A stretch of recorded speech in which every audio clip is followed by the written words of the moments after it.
अगर 50,000 रुपये per month कमाने हैं ऑप्शन सेलिंग से, कितनी कैपिटल होनी चाहिए? सागर भाई आपको एक बहुत क्लियर फॉर्मूला समझाता हूँ कि रिस्क कैसे कम हो रही है, मार्जिन क्यों कम हो रही है। एनएससी के दृष्टिकोण से चलेंगे, बायर सेलर के दृष्टिकोण से नहीं चलेंगे। क्या खासियत, क्या गुण होने चाहिए उसमें जो एक का डबल कर पाते हैं?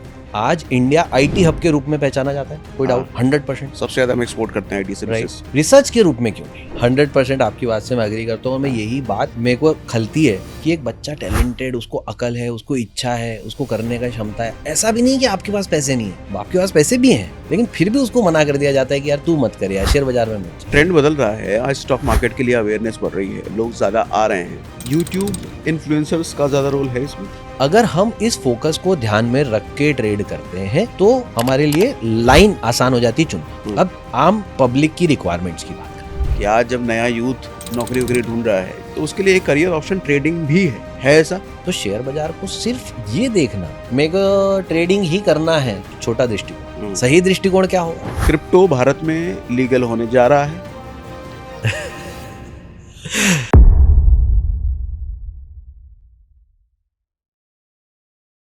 स्टॉक मार्केट के बारे में आज हमने फिर से बहुत सारी बातें करी है।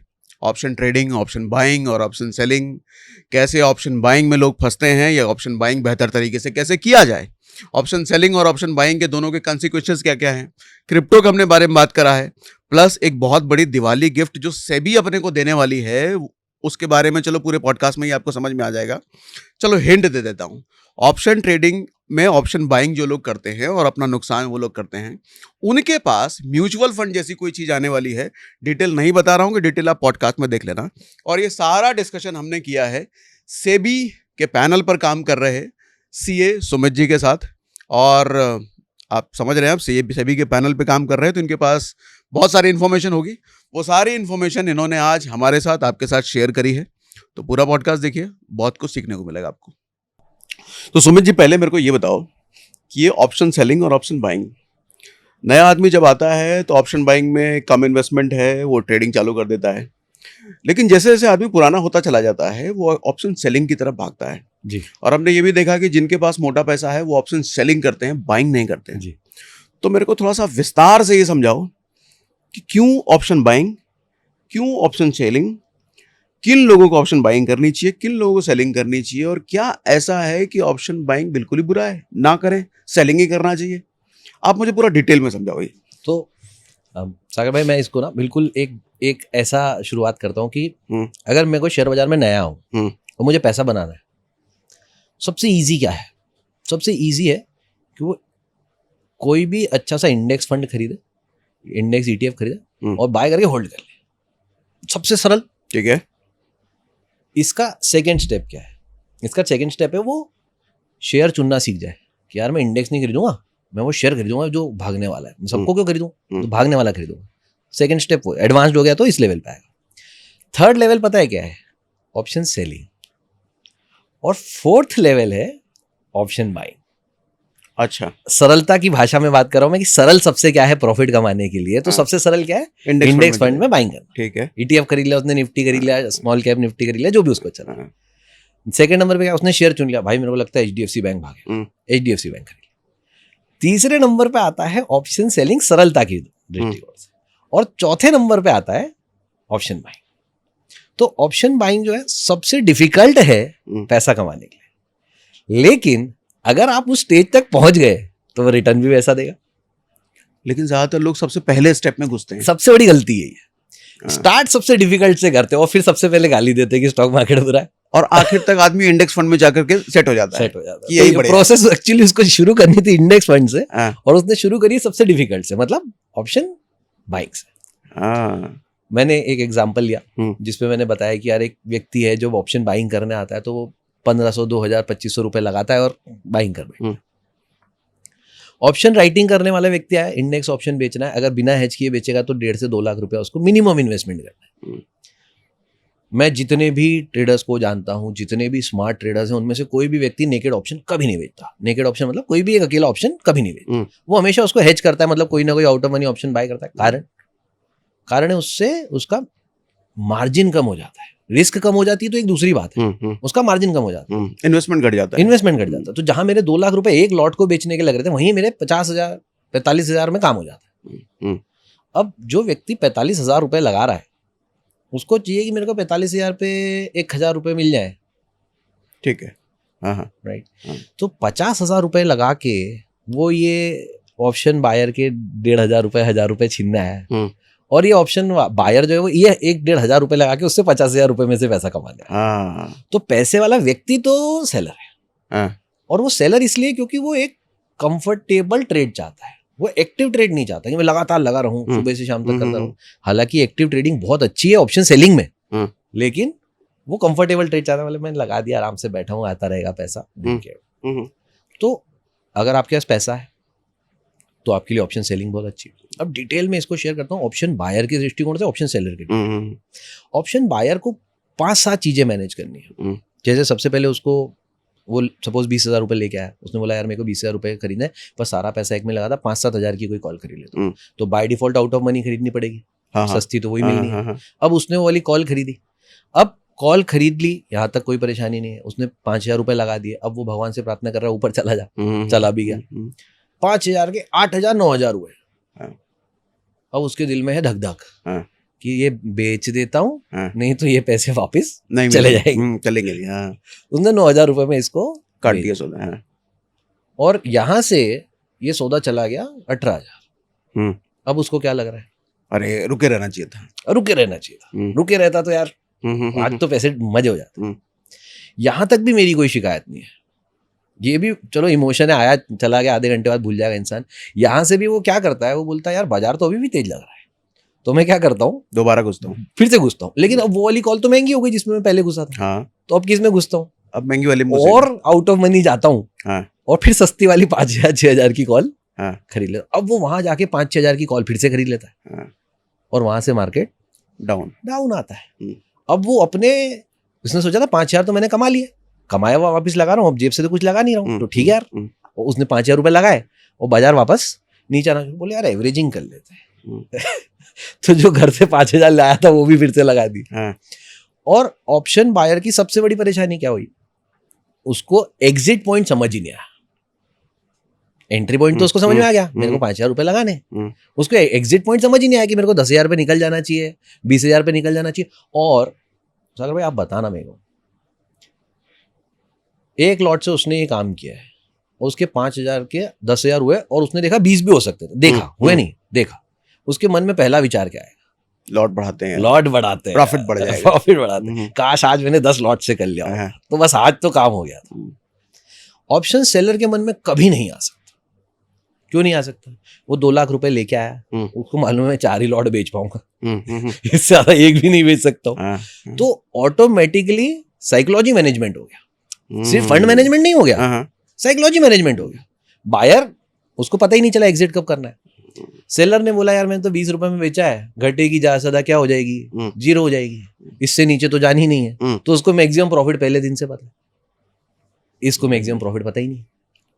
तो सेलर के लिए ज्यादा चीजें हैंडल करने की, कितनी पोजीशन बनानी है, कब एंटर करना है, कब एग्जिट करना है, साइकोलॉजी क्या रखनी है, सॉरी बायर के लिए ज्यादा चीजें मैनेज करने की ना। ज्यादा बायर को ये भी देखना है एंटर कब करना है, साइकोलॉजी क्या रखनी है, कितने इस पे एग्जिट करना है। और सेलर को क्या करना है, सेलर को पता भाई 2 लाख रुपए 4 ही लॉट बिकेंगे, ये 4 बेच देता हूँ, 0 हो जाएगा तो फिर बाहर आ जाऊंगा। मतलब सेलर के लिए बाउंड्रीज पहले से तय है, बायर को बाउंड्रीज बनानी है बहुत सारी खुद ही। अब इससे दोनों बातें निकलती, सेलर जो है वो एक निश्चित प्रॉफिट से ज्यादा कभी नहीं कमा सकता, राइट। बायर के पास वो अपॉर्चुनिटी है कि वो सच में 1 का 10, 1 का 20, 1 का 100 भी कर सकता है, लेकिन उस रास्ते तक पहुंचने के लिए उसको जर्नी पूरी तय करनी पड़ेगी। ये जर्नी बताओ। सबसे पहले उसको ये सीखना पड़ेगा ना कि मेरे को कितनी क्वांटिटी में ट्रेड करना है। अगर मैं 20,000 रुपए लेके आया हूं तो मैं एक लॉट में कितना, एक ट्रेड में कितना पैसा लगाने को तैयार, ठीक है। अब यहाँ पे भी एक बहुत बड़ी दिक्कत है, मैं 20,000 रुपए लेके तो आया हूं, पर मैं 20,000 रुपए के ऑप्शंस भी खरीद रहा हूं, लेकिन आज भी मैं उस रिस्क को एक्सेप्ट नहीं करता। 5,000 के 3,000 हुए तो अरे 2,000 लग रहे हैं, 2,000 लग रहे हैं, 2,000 लग रहे हैं, वो उसके स्ट्रेस में आया था। तो या तो रिस्क तो ओपनली ले ले कि हाँ भाई 5,000 आया, डूबे तो डूबे। एक व्यक्ति जो 10,000 रुपए लेके आया, जिसके पास सिर्फ 10,000 रुपए, और उसका मन ये है कि भाई मैं तो पूरे 10,000 से खेलना चाहता हूँ, 10 के या तो 0 हो जाएंगे या तो 1 लाख करूंगा, वो एक व्यक्ति 10 लाख रुपए लेके आया, ऐसे भी लोग 10 लाख रुपए लेके आए, पर वो बोला भाई साहब 1 रुपया भी कम नहीं होना चाहिए मेरा। रिस्क एपेटाइट किसकी ज्यादा है? रिस्क लेने की क्षमता तो वो लेकर के आया, छोटा वाला ना, छोटा वाला, जिसकी जेब में 10,000 रुपए, तो भले ही 10,000 लेके आया लेकिन क्षमता तो साथ में लेके आया भाई। क्षमता क्यों घर छोड़ाया? अगर बाइंग ही करनी है, पैसा डबल ही करना है, 10 गुना भी करना है, तो ये तो मन में लेके आ कि हाँ भाई मेरे 20,000 डूबेंगे तो मुझे कोई चिंता नहीं, या फिर आई मत। तो आप क्या रिकमेंड करते हो कि पहला तो चलो इंडेक्स फंड बताया आपने, दूसरा स्टॉक्स पिकिंग हो गई, अब ऑप्शन बाइंग और ऑप्शन सेलिंग की अगर बात करें, कोई नया आदमी यार ऑप्शन से ही इंप्रेस हो गया है किसी की वीडियो देख करके, जी बाइंग से शुरू करें सेलिंग से शुरू करें? सागर भाई एक सच्ची घटना बताता हूँ। मेरे ऑफिस में मेरे एक फ्रेंड की रेफरेंस से एक फीमेल आई, एज मान लीजिए 55 के आसपास, और मुझे आके बोला कि यार मेरे को स्टॉक मार्केट में सीखना है। मतलब 55 साल की फीमेल थोड़ी कम ही आती है, और उससे मिला तो थोड़ा ऐसा लग रहा था यार क्यों उदास है, क्या है, कुछ तो अजीब सा लग रहा था। मैंने पूछा आप क्यों सीखना चाहते हो? बोले मेरे हस्बैंड नहीं है। शांत हो गए, बड़े अफसर थे, पैसा तो है लेकिन खर्च हो रहा है, हर महीने का खर्चा निकालने के पैसे नहीं बनते। अब उसको सीखना है, आइडियली मुझे उसको या तो इन्वेस्टमेंट सिखाना चाहिए, इक्विटी में पैसा लगाओगे, इंडेक्स में पैसा लगाओगे, वेल्थ क्रिएशन हो सकता है। रेगुलर इनकम कैसे जनरेट होगी? रेगुलर इनकम तो स्टॉक से तो जनरेट होगी, तो डिविडेंड से, वो तो बहुत लंबा खेल है, उसको तो अगले महीने से पैसा चाहिए। और मैंने बड़ा डरते डरते उसको एक ऑप्शन की स्ट्रेटेजी सिखाई, बाइंग की, सेलिंग की। अच्छा, अब साहब सेलिंग इज रिस्की, सभी लोग यही कहते हैं selling is risky, selling is risky. उसको जब मैंने ये स्ट्रेटेजी सिखाई, मेरा दिल ऐसा कर रहा था कि यार ऐसा नहीं हो कहीं कुछ गड़बड़ हो जाए यार, क्योंकि she has a limited capital, हम समझते हैं। तो सिखाई, सिर्फ एक स्ट्रेटेजी सिखाई, मतलब आपको सिर्फ ये करनी है, मेरे सामने मॉक ट्रेडिंग करके दिखाओ। ये बात मैं कर रहा हूँ साहब 2010 या 11 की। और उन्होंने वो स्ट्रेटेजी करना शुरू करी, पहले छोटी फिर बड़ी, फिर छोटी फिर बड़ी, और मेरे को फिर प्रैक्टिस कर करके ही दिखा रहे थे। 1-1.5-2 महीने बाद उन्होंने मुझे बोला कि अब मेरे को कॉन्फिडेंस आ गया, मैं ये स्ट्रेटेजी कर पाऊंगी। उन्होंने वो स्ट्रेटेजी करना शुरू करी। 50,000 रुपए महीना उनका कमाना लक्ष्य था, इतना मुझे क्लियर पता है कि 50,000 आ गया तो मतलब मैं अपने बच्चे का जो भी स्कूल वगैरह है, जो भी कुछ है घर के खर्चे में सब निकाल। आज तक 2025 तक नहीं है, मैं हर दिवाली डब्बा आता है सर आज भी मिठाई का। अच्छा, कितने साल हो गए? 2010 की बात है सर ये। 2010 से 2025 तक हर साल मेरे पास मिठाई का डब्बा आता है हर दिवाली पे। क्यों? क्योंकि she is able to earn her आजीविका, और मेरे लिए बहुत बड़ी बात है सर। तो अगर 50,000 रुपये पर मंथ कमाने हैं ऑप्शन सेलिंग से, कितनी कैपिटल होनी चाहिए? देखो, आम धारणा क्या है? आम धारणा ऑप्शन सेलर के प्रति ये कि वो महीने का 2 या 3% कमाता है। ये 100% इनकरेक्ट है। जो ऑप्शन राइटिंग कर रहा है, अगर नॉन डायरेक्शनल ऑप्शन राइटिंग भी कर रहा है, तो सबसे फेवरेट स्ट्रेटेजी वो क्या करेगा? एक आम व्यक्ति जिसको बिल्कुल ना के बराबर ऑप्शन राइटिंग आती है, वो क्या करेगा? वो या तो शॉर्ट स्ट्रैडल कर देगा, मतलब जोड़ा जोड़ी बोलते हैं उसको कि यार कॉल और पुट दोनों बेच दिए, या थोड़े आउट ऑफ मनी के कॉल और पुट बेच दिए बस। पर ये तो हमारी नजर से स्ट्रेटेजी बिल्कुल बेसिक स्ट्रेटेजी। हाँ, अगर इसको थोड़ा भी एडवांस करें, छोटा सा एडवांस करें, तो हम इसको ले जाएंगे आयरन कॉन्डोर पे। मतलब भाई 2 आउट ऑफ मनी के कॉल पुट खरीद ले और उससे आउट ऑफ मनी के कॉल पुट खरीद ले बस। अगर एक कॉल पुट बेचा है, एटीएम का कॉल पुट बेचा है, तो उससे थोड़ा आउट ऑफ मनी जाके कॉल पुट खरीद ले, तेरा काम हो जाए। ठीक है, ये बंदा कमाता है सर महीने का 1 से 2%।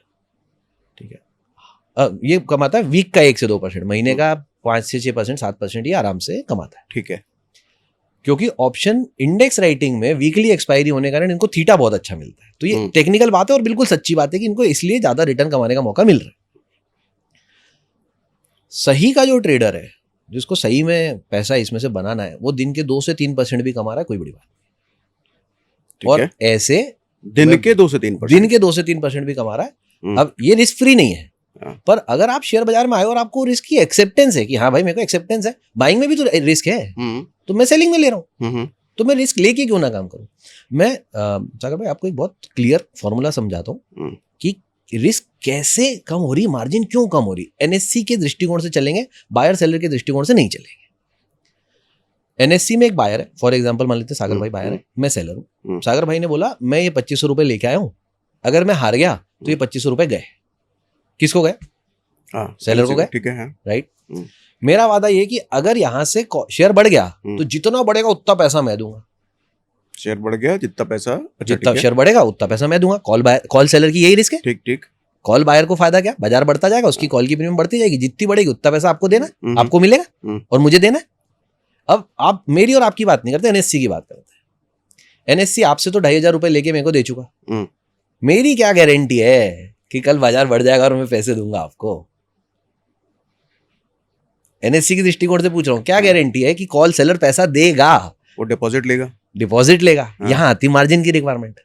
अब कितना डिपॉजिट लेना चाहिए, एनएससी के दृष्टिकोण से पूछते, सागर जी के और सुमित जी के दृष्टिकोण से नहीं सोचते। एनएससी को कितना डिपॉजिट लेना चाहिए? इतना कि कुछ भी हो जाए, मैक्सिमम कुछ भी खराब हो जाए, पैसा मिलना चाहिए अपने को। सागर भाई को जो कमिटमेंट है कि उससे पैसे बढ़े तो मिलेंगे उनको, 10 टाइम्स लेना चाहिए मिनिमम। अब आपने कैसा सेफर सोचा कि भाई जितनी रिस्क है उससे 10 टाइम्स लेना चाहिए, राइट। तो अगर वो 2 लाख रुपए ले रहा है, एनएससी अगर 2 लाख रुपए ले रहा है, तो मतलब कॉल सेलर को होगी 2 लाख रुपए की रिस्क, होगी, सवाल ही नहीं उठता। क्यों? अगर होती तो एनएससी उससे भी 10 गुना ज्यादा लेता। तो अगर 2 लाख ले रहा है और 2 लाख की रिस्क होती है तो रिस्क से 10 गुना ज्यादा लेता। सही बात है। तो अगर 2 लाख ले रहा है तो उससे 10 टाइम नीचे का रिस्क है। और ये बात एनएससी के दृष्टिकोण से कर रहा हूँ, क्योंकि एनएससी को कौन बायर है कौन सेलर से मतलब नहीं है। एनएससी को तो सिर्फ इस बात से मतलब है कि वादा पूरा होना चाहिए जो मेरे स्टॉक एक्सचेंज पे हुआ है। अब यही बात को अपन एक सेकेंड, जैसे ही कोई आउट ऑफ मनी ऑप्शन खरीद लेता है तो मार्जिन कम क्यों हो जाता है उसकी बात करते हैं। सपोज करते हैं मैंने 25,000 की कॉल शॉर्ट सेल कर दी, 2 लाख रुपए लगने चाहिए थे। एनएससी बोला 2 लाख रुपए दो, 25,000 की कॉल बेच दो। मैंने बोला यार मुझे रिस्क कम करनी है, मुझे मार्जिन कम करनी है, मैं एक काम करता हूँ 25,200 की कॉल खरीद लेता हूँ। मैंने 25,000 की बेची, मैं 25,200 की कॉल खरीद रहा हूँ, 200 रुपए ऊपर की। ठीक है। अब इसका मतलब ये होगा कि अगर बाजार 25,000 के नीचे जाएगा तो मैं मुनाफे में हूँ, और 25,000 से ऊपर जाना शुरू हुआ तो मुझे लॉस शुरू है। लेकिन मैंने लॉस की लिमिट कर दी कि 200 रुपए के ऊपर अगर जाएगा तो 25,200 की कॉल कमा कर देगी मुझे पैसा, और 25,000 वाली कॉल जो नुकसान दे रही है वो नुकसान 25,200 की कॉल देना बंद करवा दे। तो मेरा मैक्सिमम लॉस जो है वो कितने रुपए का रहेगा? 200 रुपए। ठीक है। 200 इंटू 75 का लॉट चाहिए, कितना हो गया सर? 15,000 रुपए। ठीक है। एनएससी 50,000 रुपए का मार्जिन लेता है, जबकि एक कागज पे रिस्क आ गई है, मात्र 15,000 रुपए से ज्यादा का लॉस नहीं हो सकता आपको। लेकिन तब भी एक्सचेंज 50,000 रुपए ले रहा है, तो ये सोचना ही गलत है कि सेलर अनलिमिटेड रिस्क लेके ट्रेड कर रहा है। उसने 15,000 रुपए से ऊपर की रिस्क नहीं ली है। 50,000 का मार्जिन देते हुए भी उसकी मैक्सिमम रिस्क मात्र 15,000। तो फिर ऐसा क्यों कहा जाता है सेलर के पास अनलिमिटेड रिस्क होता है? अब ये जो आपने कहानी कही है, मैं इसका मेरा पर्सनल बोलता हूँ। जहाँ पे भी पैसा है ना साहब, वहां से आम जनता को दूर रखना पड़ता है। कोई भी जगह मान लो आप डरा के रखो, भाई भूत है वहां जाना नहीं। अगर हवेली के नीचे सोना गड़ा है तो हवेली में भूत है, ये बात तो पक्की है। तो आम जनता की धारणा बनाएगी। प्लस एक दूसरा कारण है, किसी ने किताब खोल के पढ़ने की हिम्मत ही नहीं करी कभी। सबने समझा दिया इसमें तो 50,000 लग रहे हैं, 2 लाख लग रहे हैं, कहाँ से लाएगा? उसने बोला हाँ यार मेरे पास तो 2 लाख है नहीं, मैं तो एक काम करता हूँ ये कर लेता हूँ। पढ़े लिखे लोग, करोड़ करोड़ रुपए लेके बैठे लोग बाइंग की तरफ मन लगा के बैठते हैं, ये कद हो जाएगा। लालच भी है, मैं 50,000 लगाऊंगा साहब, मिलेगा क्या 1,500 रुपया? इससे तो अच्छा मैं काम करता हूँ ये लगाता हूँ, देखो पिछली एक्सपायरी पे तो भाग गया था ना। वो लालच का क्या करेंगे? तो ये वो व्यक्ति जब वो मार्केट की थपेड़े खा लेता है, जब वो इतनी बार एक्सपीरियंस कर लेता है, तब जाके वो सेलर बनता है। और यही मैं ये कहना चाहता हूँ कि अगर उसने पहले एक बार छोटी सी सेलिंग कर ली, 50,000 रुपए बहुत बड़ा धन तो नहीं बचा आज की तारीख में, और वो भी नहीं मांग रहे हम तो। आपके पास 50,000 रुपए के म्यूचुअल फंड रखे, उनको गिरवी रख दो, आपको एक्सपोजर मिल जाएगा। हाँ सही बात है, सारे ब्रोकर देते हैं। 50,000 रुपए के शेयर रखे, उनको गिरवी रख दो, आपको एक्सपोजर मिल जाएगा। एक बार तो हिम्मत करो, 15,000 रुपए की रिस्क लिखित में आएगी आपके पास, 15,000 से ज्यादा रिस्क नहीं है। हाँ। फिर क्या बच गया? पर वो हिम्मत ही नहीं पड़ी कभी, क्योंकि ऐसा बता दिया इस तरफ नो एंट्री, तो नो एंट्री है, बस नहीं जाना है। तो मतलब ये है कि 10,000 लगा करके 1 लाख बन सकते हैं। वो एक उम्मीद के चक्कर में आदमी वो 10,000 बार बार लगाता है कि कभी तो 1 लाख बनेगा। लेकिन जो 1 लाख लगा रहा है उसको ये उम्मीद ही नहीं है कि 1 का 2 करना है। 1 लाख लगा के 1,000 कमाना है, 2,000 कमाना है, और वो हर बार कमाता चला जाता है। एकदम सच्ची बात है। हाँ। और इस सच्ची बात को हम दूसरे तरीके से भी देखते हैं, आम व्यक्ति के दृष्टिकोण से देखते हैं। जब भी कोई व्यक्ति बाजार में आया 10,000 रुपये लेके आया, आप उससे मन की बात पूछो, बाजार में क्या हो रहा है इसकी बात मत पूछो, क्या चाहता है, ये 10,000 रुपये का क्या हो जाए, बोले साहब 20,000 हो जाए। कोई व्यक्ति जो 100 करोड़ रुपए लेके आया, उससे मन की बात पूछो कि तू क्या चाहता है, वो कभी 200 करोड़ करने के लिए नहीं आया। वो क्या बोलेगा, भाई साहब 3% मिल जाएगा क्या? हाँ। इससे आगे उसको जाना ही नहीं, उसको पता है ये पॉसिबल है, ये मिल सकता है, इस पे फोकस करना चाहिए। मेरे को 100 का 200 करोड़ करने की कभी इच्छा ही नहीं उठी। तो वो साइकोलॉजी का अंतर है। अच्छा, अब यहाँ पे एक बड़ी परेशानी और है, इंसान बोलता साहब मैं तो सही में 50,000 रुपये लेके आया हूँ, मैं तो 1,000 ही रुपये कमा पाऊंगा, मेरे को इससे ज़्यादा मिलेंगे ही नहीं, जब मेरे पास है ही नहीं तो मैं 1,000 करके क्या ही पालूंगा। उसकी बात भी गलत नहीं है, लेकिन एक मेरा सागर भाई बहुत अच्छा क्वेश्चन है, आप मेरे को जवाब दीजिए। सपोज करते हैं मैं आपके पास आया, मैंने आपको मेरा वेरीफाइड P&L दिखाया कि सागर भाई देखो यार, मैं तो हर महीने के 50,000 रुपये लगा के 2 लाख रुपए कमा रहा हूँ, ठीक, या 50,000 रुपये लगातार हर महीने 1,000 2,000 हर महीने 1,000 2,000 कमा रहा हूँ। आप मेरे को 5 लाख रुपए दे सकते हो क्या? दे देगा आदमी, हंस के दे देगा। हाँ। लगाने वालों की कोई कमी नहीं है। हाँ। बोले हाँ भाई लगा, मेरे खाते में करना पड़ेगा सौदा, यही करेगा ना। ठीक है। हाँ। तो 5 लाख रुपए उसके पास ऐसे आ सकते हैं, उसके थॉट में नहीं आया। उसके थॉट में सिर्फ मेरा पैसा, मेरा रिटर्न, इससे आगे नहीं बढ़ रहा। जैसे ही वो सोचेगा बड़े लेवल पे, अभी जैसे हमने जैसे NSC के दृष्टिकोण से देखा, कितना क्लियर समझ में आया कि नहीं भाई रिस्क ही नहीं है, वो NSC ध्यान रखने बैठा है ना, बायर का भी सेलर का भी। वो जब उस दृष्टिकोण को चेंज करेगा, उसको समझ में आएगा नहीं यार कहानी कुछ और है, और वो हमेशा ये सोच रहा है कि यार मेरे ये 1500 के 2,000 हो जाए, 1500 के 25,000 हो जाए, वो गेम खेल रहा है। वहां आ रही है प्रॉब्लम। तो उस लड़ाई को जीतना है सबसे पहले तो एक रिटेल इन्वेस्टर में। मतलब आदमी बहुत शॉर्ट टर्म की सोच करके ही आया है। यस, बस ये हो जाए निकल लेंगे यहाँ से। अच्छा, उसकी एक टिपिकल सोच है, 1 लाख के 2 कर लूं, फिर 2 के एक बार 10 कर लूं, फिर 10 के 1 करोड़ हो जाए, फिर मैं गाड़ी खरीदूंगा। तो वो जगह जाके उलझ जाता है वो। तो इतनी बार ये सर्कल चलाना, अब क्या ये पॉसिबल नहीं है, इस क्वेश्चन को आंसर करना चाहिए। क्या ये पॉसिबल नहीं है? ऑफ कोर्स पॉसिबल है। और यहाँ पे मैं मतलब हमारे सामने कितने लोग हैं जिन्होंने छोटे अमाउंट को बहुत बड़ा करके दिखाया ऑप्शन बाइंग से, और कोई डाउट नहीं है। लेकिन वो व्यक्ति एक्सेप्शनली टैलेंटेड है, उसने अपने आप को उतना समय दिया है, और वो बाजार को उस तरीके से डील करता है, प्रोफेशनल तरीके से। ऐसा नहीं कि मैं गाड़ी पे बैठा हूं, चलो एक काम करते हैं कॉल खरीद लेते हैं। उसने एक सेटअप बनाया, उस कुर्सी पे बैठा मिलेगा, अगर उसको नहीं मिल रहा है ट्रेड तो बिल्कुल नहीं करे, और जब उसको मौका मिलता है तो वो 1,000 रुपए की बजाय 1 लाख लगाने में भी नहीं डरता है। तो वो एटीट्यूड का भी तो अंतर है। आएगा कैसे? सिर्फ करने से। क्या करने से? सिर्फ करने से, एक्सपीरियंस से। और एक्सपीरियंस आप सीधे बाइंग का लेने जाओगे तो आपकी कैपिटल साफ होने की सबसे बड़ी लड़ाई है जिससे आपको लड़ना है। एक बायर के लिए सबसे बड़ी लड़ाई ये है कि उसको वाइप आउट होने से बचना है। मेरा पूरा कैपिटल साफ हो गया, मैं बाजार से बाहर हो जाऊंगा। इसमें भी एक परेशानी है, वो 20,000 रुपए लगाता है, कभी 50,000 नहीं लगाता। 20,000 लगाता है, फिर गवाता है, फिर 20,000 लेके आता है। पहली बार में 50 लिया, मानसिक शांति तो लेके बैठ के मेरे पास रिजर्व रखा। 20,000 कर करके 2 लाख 2.5 लाख 5 लाख सब गवा दिए। एक बार में 2 लाख रुपए नहीं लगाए कभी।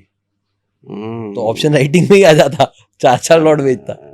अभी आपने कहा कि जो डबल कर पा रहे हैं ऑप्शन बाइंग में वो एक्सेप्शनली टैलेंटेड है, बहुत ज्यादा प्रैक्टिस करी है उसने जी। ये एक्सेप्शनली टैलेंटेड का मतलब बताओ, क्या खासियत, क्या गुण होने चाहिए उसमें जो एक का डबल कर पाते हैं? देखिए, ये एक बहुत सच्ची बात है, और मैं आपके साथ एक रियल घटना शेयर करता हूँ।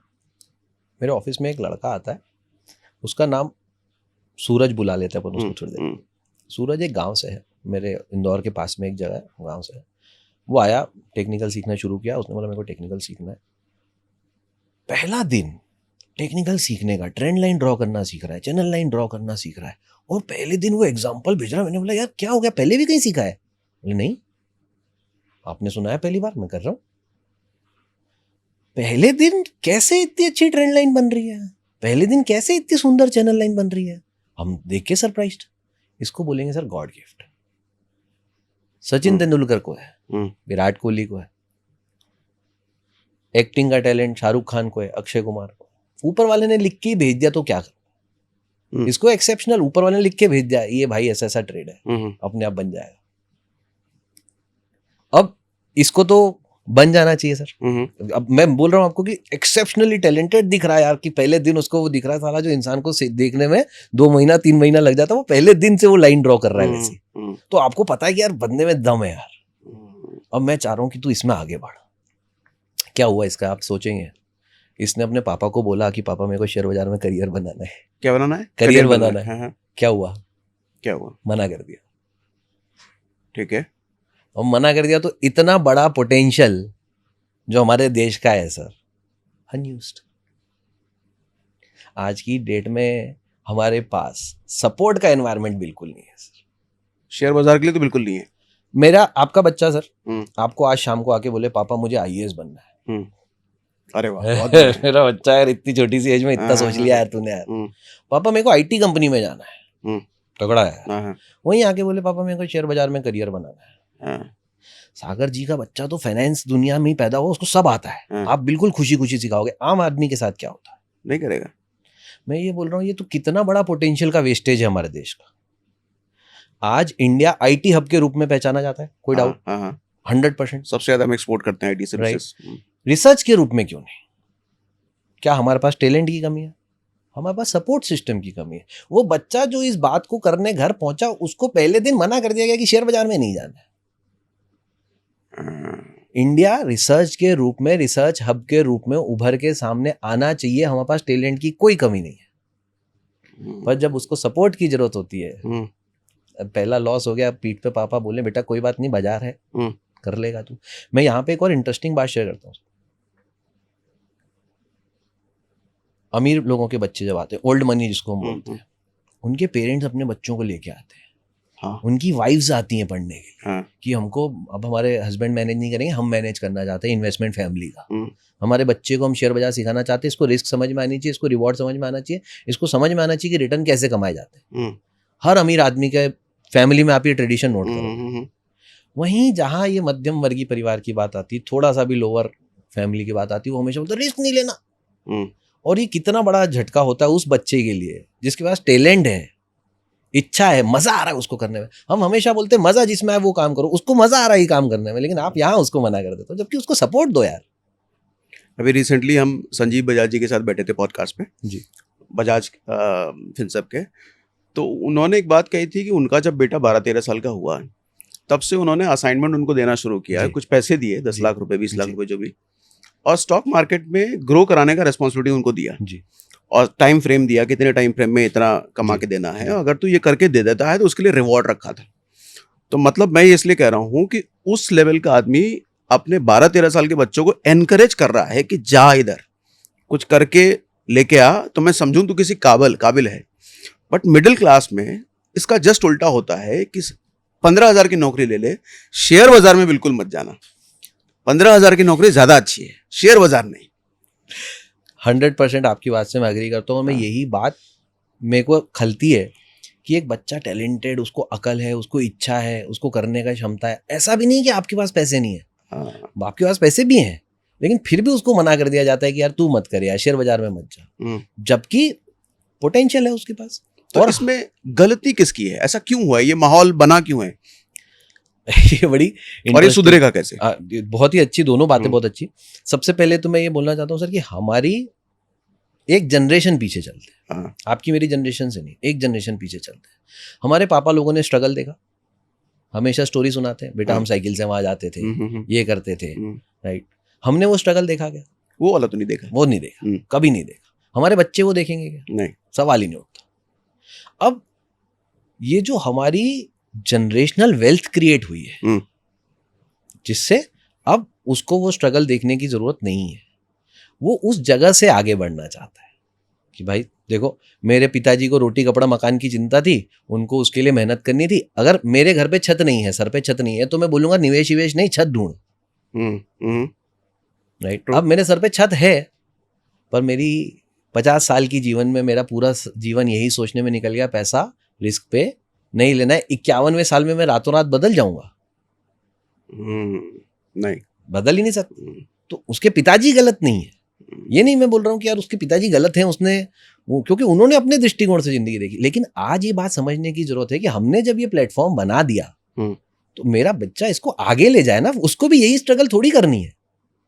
पैसे से ही तो पैसा बनाना सीखना है, स्किल से ही तो पैसा बनाना सीखना है। और हर सक्सेसफुल व्यक्ति यही दो चीजें कर रहा है, आप कहीं भी नोट कर लो। हाँ बिल्कुल, या तो स्किल से पैसा बना रहा है, या तो पैसे से पैसा बना रहा है, या दोनों कर रहा है। या दोनों कर रहा है। तो वो एनकरेजमेंट, वो सपोर्ट सिस्टम जब भी किसी बच्चे में आ गया, आज न्यू एज करियर की बात करेंगे, शेयर बाजार हुआ, सोशल मीडिया हुआ, अगर मेरा बेटा कल को मुझे बोलता है पापा मेरे को प्रोफेशनल वीडियो गेमर बनना है, क्योंकि मैं कभी उस दुनिया में उस दृष्टिकोण से नहीं देखा, मैं उसको मना कर देता हूँ, तो हो सकता है कि वो इतना बड़ा करियर उसका छूट जाए। तो हमें वो एक सोच में बदलाव लाने की जरूरत है कि यार कुछ 1 साल 2 साल हम उस बच्चे को दें कि तू तेरा ट्राई कर ले यार, तेरे पास पोटेंशियल है, नहीं है तू जांच करके देख ले। पहले लॉस के बाद उसको बोले कोई बात नहीं बेटा, बहुत पैसा रखा है, कहाँ जा रहा है, तूने 5,000 ही गवाए ना, तो हम क्या गरीब हो गए? नहीं ना, क्यों घबरा रहा है? आज तक कितने लोगों के पापा ने अपने बेटे को ऐसा बोला? क्यों नहीं हो रहा? क्योंकि हमारा दृष्टिकोण ही नहीं है कि हम इंडिया को रिसर्च लेवल पे वहां पहुंचा दें। अगर हम इंडिया को एक बार सोचे कि क्या इंडिया में हम वो इंफ्रास्ट्रक्चर पैदा कर सकते हैं कि रिसर्च के दम पे हम वर्ल्ड में डंका बजा दे, क्यों नहीं होना चाहिए? क्यों टोक्यो एशिया का सबसे बड़ा heart of the city, heart of the stock exchange कहा जाना चाहिए? इंडिया में क्या कमी है? टैलेंट की तो कोई कमी नहीं, इच्छा की कोई कमी नहीं, सपोर्ट सिस्टम की कमी है। उसकी 2 लोगों के प्रति जिम्मेदारी है, एक तो उसके पिताजी की और दूसरी आपके मेरे जैसे लोगों की, जो उसको सही रास्ता दिखा सके। अब ये बदल रहा है ट्रेंड, अब ये ट्रेंड बदल रहा है। बच्चे 11वीं में 12वीं में इंटरेस्टेड होने लगे हैं और उनके पेरेंट्स उस बात को रिकॉग्नाइज करने लगे हैं कि यार मुझे इस बच्चे को ये मौका देना है। और ये बहुत बड़ी बात है, 100 में से 1 मिलता है, लेकिन उस एक के पास वो सच में मौका है। और मैं आपको बताऊं, मेरे पास एक स्टूडेंट आता है, 17 साल का लड़का, 11th में आया, वो रात को 2 बजे रात को जाग के कोड बना रहा है कि मुझे कैसे स्टॉक मार्केट में कोडिंग के थ्रू ट्रेड करना है, जबकि उसको कोडिंग आती भी नहीं है, एआई को यूज करके। और उसके पापा बैठे हैं, देख रहे हैं कि रात को 2 बजे मेरा बच्चा काम कर रहा है और उसकी पीठ थपथपा रहे हैं कि अच्छा बेटा तुम सही मेहनत कर रहे हो, 11वीं की पढ़ाई नहीं कर रहा है और इसके ऊपर मेहनत कर रहा है। अगले दिन सुबह उठ के स्कूल भी जाएगा, कोचिंग भी जाएगा, लेकिन उसको जज्बा है ना कि मुझे पाना है, और सर जिस चीज में मुझे मजा आ रहा है मुझे उससे करने से क्यों रोक रहे हो? हो सकता है मेरा लाइफ में यहीं से लिखा हो पैसा आना ना। तो ये जो ट्रेंड बदल रहा है, आज स्टॉक मार्केट के लिए अवेयरनेस बढ़ रही है, लोग ज्यादा आ रहे हैं, यूट्यूब इन्फ्लुएंसर्स का ज्यादा रोल है इसमें? कोई डाउट ही नहीं है सर, ज्यादा रोल है, सबसे बड़ा रोल है। देखिए सबसे बड़ा रोल कहना थोड़ा कठिन है, ज्यादा रोल कहना। मैं इसलिए आपसे पूछ रहा हूँ कि आप सेबी के पैनल पर हो जी। एक अच्छी लाइन आप ही ने बोली कि जितने RAIA होते हैं वो सेबी को पैसे देते हैं, आप सेबी से पैसे लेते हो। तो इसलिए बताओ। देखिए सर, जब भी कोई चीज बढ़ती है तो पूरा इकोसिस्टम उसके लिए जिम्मेदार होता है। आज मेरे मोबाइल में वो ट्रेडिंग हो पा रही है, वो ईज ऑफ ट्रेडिंग को हमको काउंट नहीं करना पड़ेगा, करना पड़ेगा। मेरे को वीडियो केवाईसी करनी है, वीडियो केवाईसी करने के लिए आज से 5 साल पहले केवाईसी करने फॉर्म भरना पड़ता था, आज वीडियो केवाईसी करनी, बटन दबाया वीडियो केवाईसी हो गई, सरकार को थैंक यू नहीं बोलना पड़ेगा। तो स्टॉक एक्सचेंज ने, ब्रोकर्स ने, सरकार ने, सबने अपना अपना रोल प्ले किया। उसी तरीके से इन्फ्लुएंसर्स ने भी अपना रोल प्ले किया, जहां पे उन्होंने लोगों को बोला कि आप आइए और इस जगह को एक्सप्लोर करके देखिए। अब यहाँ पे एक थोड़ी सी मैं कहूँगा कि एक मिस्टेक कह लीजिए या शॉर्ट विजन कह लीजिए या गलत प्रदर्शन हो गया ऐसा कह लीजिए कि प्रॉफिट के स्क्रीनशॉट दिखाएगा, लॉस के नहीं दिखाएगा, जबकि ऐसा कोई व्यक्ति नहीं है, हम सब जानते हैं जिसको लॉस ना हो, राइट। तो प्रॉफिट के स्क्रीनशॉट से इंसान अंदर आ गया, स्टॉक मार्केट के अंदर आ गया। मैं सर इस बात को एक, चूंकि हम चर्चा कर रहे हैं तो मैं अपनी बात रखना चाहता हूँ। हमारे देश के बिग बुल राकेश झुनझुनवाला जी, स्वर्गीय राकेश झुनझुनवाला जी, सबसे बड़े बुल कहते हैं, बिग बुल कहते हैं। हाँ, इंडिया के big bull, yes, Warren Buffett. पहले क्या थे, हम सबने 1992 स्कैम में देखा, बियर थे, फिर उन्होंने डिसाइड किया India is a bullish story, मैं करता हूँ। मतलब इतना बड़ा आदमी जिसको आप देश का सबसे बड़ा तमगा दे रहे हो कि यार हमारे देश का सबसे बड़ा आदमी ये है, वो पहले गलत दिशा से शुरू हुआ था। तो इस बच्चे ने गलती कर दी तो क्या हो गया, 18 साल का है, पहली गलती कर दी। दुनिया में अगर 100 लोग प्लान ए बनाते तो सर 95 लोगों का प्लान ए तो फेल होता है, ये तो मानते हो। बिल्कुल सही। तो उसको प्लान बी पे, प्लान सी पे, प्लान डी पे जाने दो। हाँ, आज वो एक स्क्रीनशॉट देख के अंदर आया, कोई बात नहीं। अंदर आने के बाद उसने ट्राई किया, उसने हाथ जलाया, उसको समझ में आया यार मेरे से तो नहीं हो रहा है। ये भी हो सकता है कि ऐसा होता ही ना हो, दोनों में से जो भी उसके लिए डिसीजन। अब अगर वो इससे प्लान बी पे जाने का प्रयास करता है, प्लान सी पे जाने का प्रयास करता है, तो चलता है ना।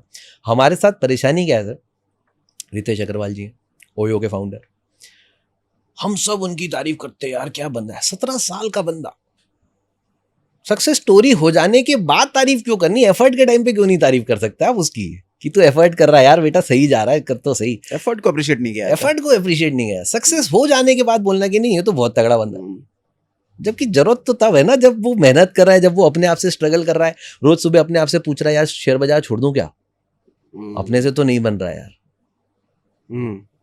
उस समय कोई तो हो जो उसके कंधे पे हाथ रखे कि बेटा कोई बात नहीं यार, इतनी बड़ी जिंदगी है, 4 गलतियां तुझसे, हमारी गलतियां कोई लिस्ट देखेगा तो क्या होगा। ऐसा कोई व्यक्ति है सर जो आज सक्सेसफुल है और उसने अपने जीवन में लाखों रुपए की गलतियां ना की हो?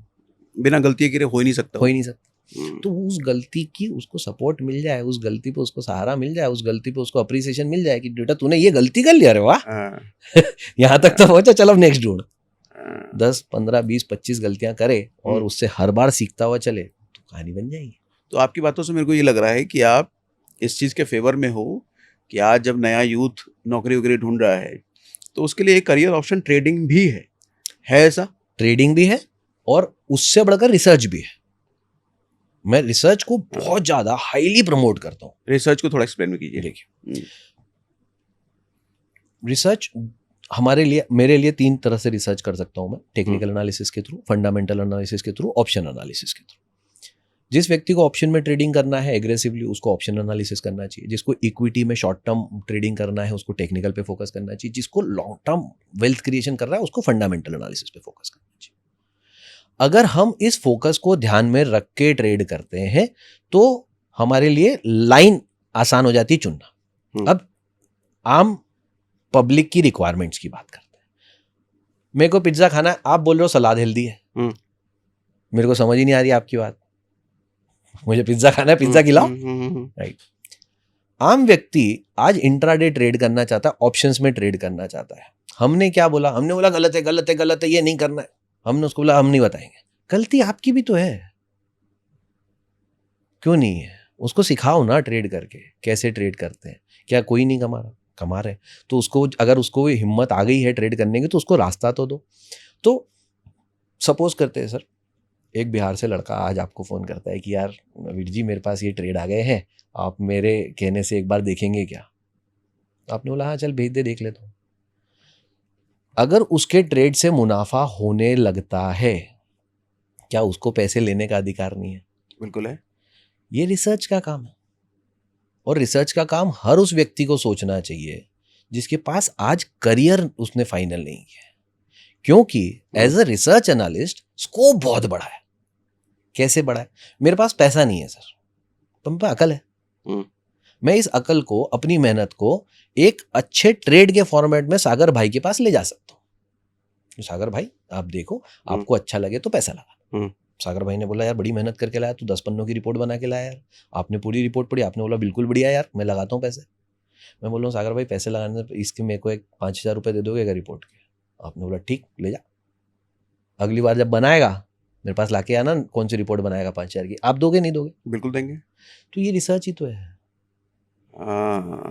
अगर एक बच्चा ये कर सकता है कि मैं मेहनत कर रहा हूँ, मैं आपको बताऊंगा कि कौन सा शेयर कहाँ से कहाँ जाएगा, उसके बदले में मुझे आपसे पैसा चाहिए।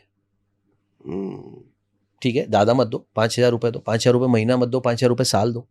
एक व्यक्ति 100 लोग इकट्ठे कर लेता है 5,000 रुपये साल देने वाले, तो भी 5 लाख रुपए तो आए सर। ट्रू। उसके लिए उसको किसी की डिपेंडेंसी नहीं है, किसी के हाथ नहीं जोड़ने, किसी की नौकरी नहीं करनी, अपने घर बैठ के कमा सकता है। और हमारे बाजार में जहाँ करोड़ों ट्रेडर्स हैं, 100 लोगों की वक़्त क्या है? आप कोई भी टेलीग्राम ग्रुप खोल के देख लो, 25-25 हज़ार, 50-50 हज़ार, लाखों सब्सक्राइबर्स दिखेंगे। क्यों है वो वहाँ पे? क्योंकि उनको वहाँ पे ट्रेड रिकमेंडेशन चाहिए। तो सेबी ने रिसर्च के रेगुलेशंस को शिथिल किया सर, कमजोर किया सर। सेबी के रिसर्च के रेगुलेशंस बोलते थे कि कोई भी पोस्ट ग्रेजुएट या graduate with 5 years of experience ही एक रिसर्च एनालिस्ट बन सकता है। उन्होंने उसको शिथिल किया, उसको कमजोर किया कि नहीं यार हर ग्रेजुएट बन सकता है, हर कॉमर्स ग्रेजुएट, मैनेजमेंट का ग्रेजुएट बन सकता है। क्यों? क्योंकि वो चाहते हैं कि लोग इस तरफ आए। सेबी ने पार्ट टाइम रिसर्च एनालिस्ट का काम चालू करा है, जो कि इंडिया में फर्स्ट टाइम है, और सिर्फ एक ही चीज में पार्ट टाइम रिसर्च की चाहिए। आप पार्ट टाइम सब ब्रोकर नहीं बन सकते, आप part time mutual fund distributor नहीं बन सकते, लेकिन आप पार्ट टाइम रिसर्च एनालिस्ट बन सकते हो। सेबी तो चिल्ला के बोल रही है कि हमको यहाँ पे टैलेंट की जरूरत है। हम चाहते हैं कि ये जो इतना बड़ा करोड़ों का इकोसिस्टम, करोड़ों लोगों का इकोसिस्टम बना, इनको सपोर्ट करने के लिए लोग आए जो रिसर्च के रूप में करियर बनाए। तो रिसर्च एनालिस्ट के रूप में एक व्यक्ति अगर इस इकोसिस्टम को जनरेट हेल्प करेगा तो खुद के लिए भी पैसा बनाएगा, इन लोगों के लिए भी पैसा बनाएगा, और इससे इजी उसके लिए कोई काम हो नहीं सकता। और एक रिसर्च एनालिस्ट अगर है तो वो पता नहीं कितने लोगों की हेल्प कर सकता है। कोई अगर 50,000 रुपये, लाख रुपए महीना कमाता है, सैलरीड आदमी है, उसको भी 1,10,000 करना है, वो उसके पास जाए, ऐसे 10 लोग 1 लाख कमाने वाले ढूंढ ले, उसके महीने की सैलरी तय हो जाएगी। yes. ऐसे 50 लोग ढूंढ ले, 100 लोग ढूंढ ले, कल को रिसर्च कर करके वो कमाएगा। मेरे अनुभव में मैंने कई लोगों को रिसर्च सिखाई। मेरे अनुभव से मेरे पास करीब मैंने 200-250 लोगों को रिसर्च एनालिस्ट बनाया होगा इंडिया में। तो ये लोग आज जिस जगह से थे उस जगह से आज बहुत सक्सेसफुल स्टोरी है इनकी, इन लोगों ने बहुत पैसा बनाया। तो शेयर बाजार को सिर्फ ये देखना कि मेरे को ट्रेडिंग ही करना है, छोटा दृष्टिकोण। सही दृष्टिकोण क्या होगा? मेरे को इसमें क्या क्या अपॉर्चुनिटीज है सारी समझनी है। अगर एक रिसर्च एनालिस्ट के रूप में, एक रिसर्च एनालिस्ट बनने के लिए सर मिनिमम क्या एक्सपेंडिचर लगता हो, आपको क्या लगता है? एक व्यक्ति को रिसर्च एनालिस्ट बनना है कितने पैसे तो देना है? 2,000 के आसपास का एग्जाम, 1,500 रुपए का एग्जाम हो गया। सेबी के पास जानी है, उसमें रजिस्ट्रेशन करना है, फीस भरनी। क्या अनुमान होगा सर? 10,000, 15,000 रुपए में एक इंसान 20,000 रुपए मोटा मोटी मान लेते हैं, 20,000 रुपए में वो इंसान सेबी रजिस्टर्ड रिसर्च एनालिस्ट हो सकता है, जो इस बात को सोच ही नहीं रहा, और कमाने की पोटेंशियल बहुत ज्यादा, और शेयर बाजार से। और अब ये बात जाके अपने पिताजी को बोले तो क्यों मना करेंगे? और उसको करते करते करते करते जब उसको इतनी सारी चीजें करने का एक्सपीरियंस हो जाएगा, जब उसको सही में दिखेगा कि अपने पास पैसा भी है और सामने अपॉर्चुनिटी भी है, तो शेयर बाजार भी पैसा देना शुरू करेगा। सर 20,000 रुपए में कमाने वाला तो कोई भी कोर्स नहीं होता सर। मेरा कोई पढ़ाई नहीं होती। बच्चा नर्सरी में जाता है, 1.5 लाख रुपए 2 लाख रुपए की फीस भरता है इंसान। कौन नहीं भर रहा सर? ये कमाल का दृष्टिकोण दिया आपने। मतलब 20,000 रुपए की इन्वेस्टमेंट में करियर सेट हो रहा है।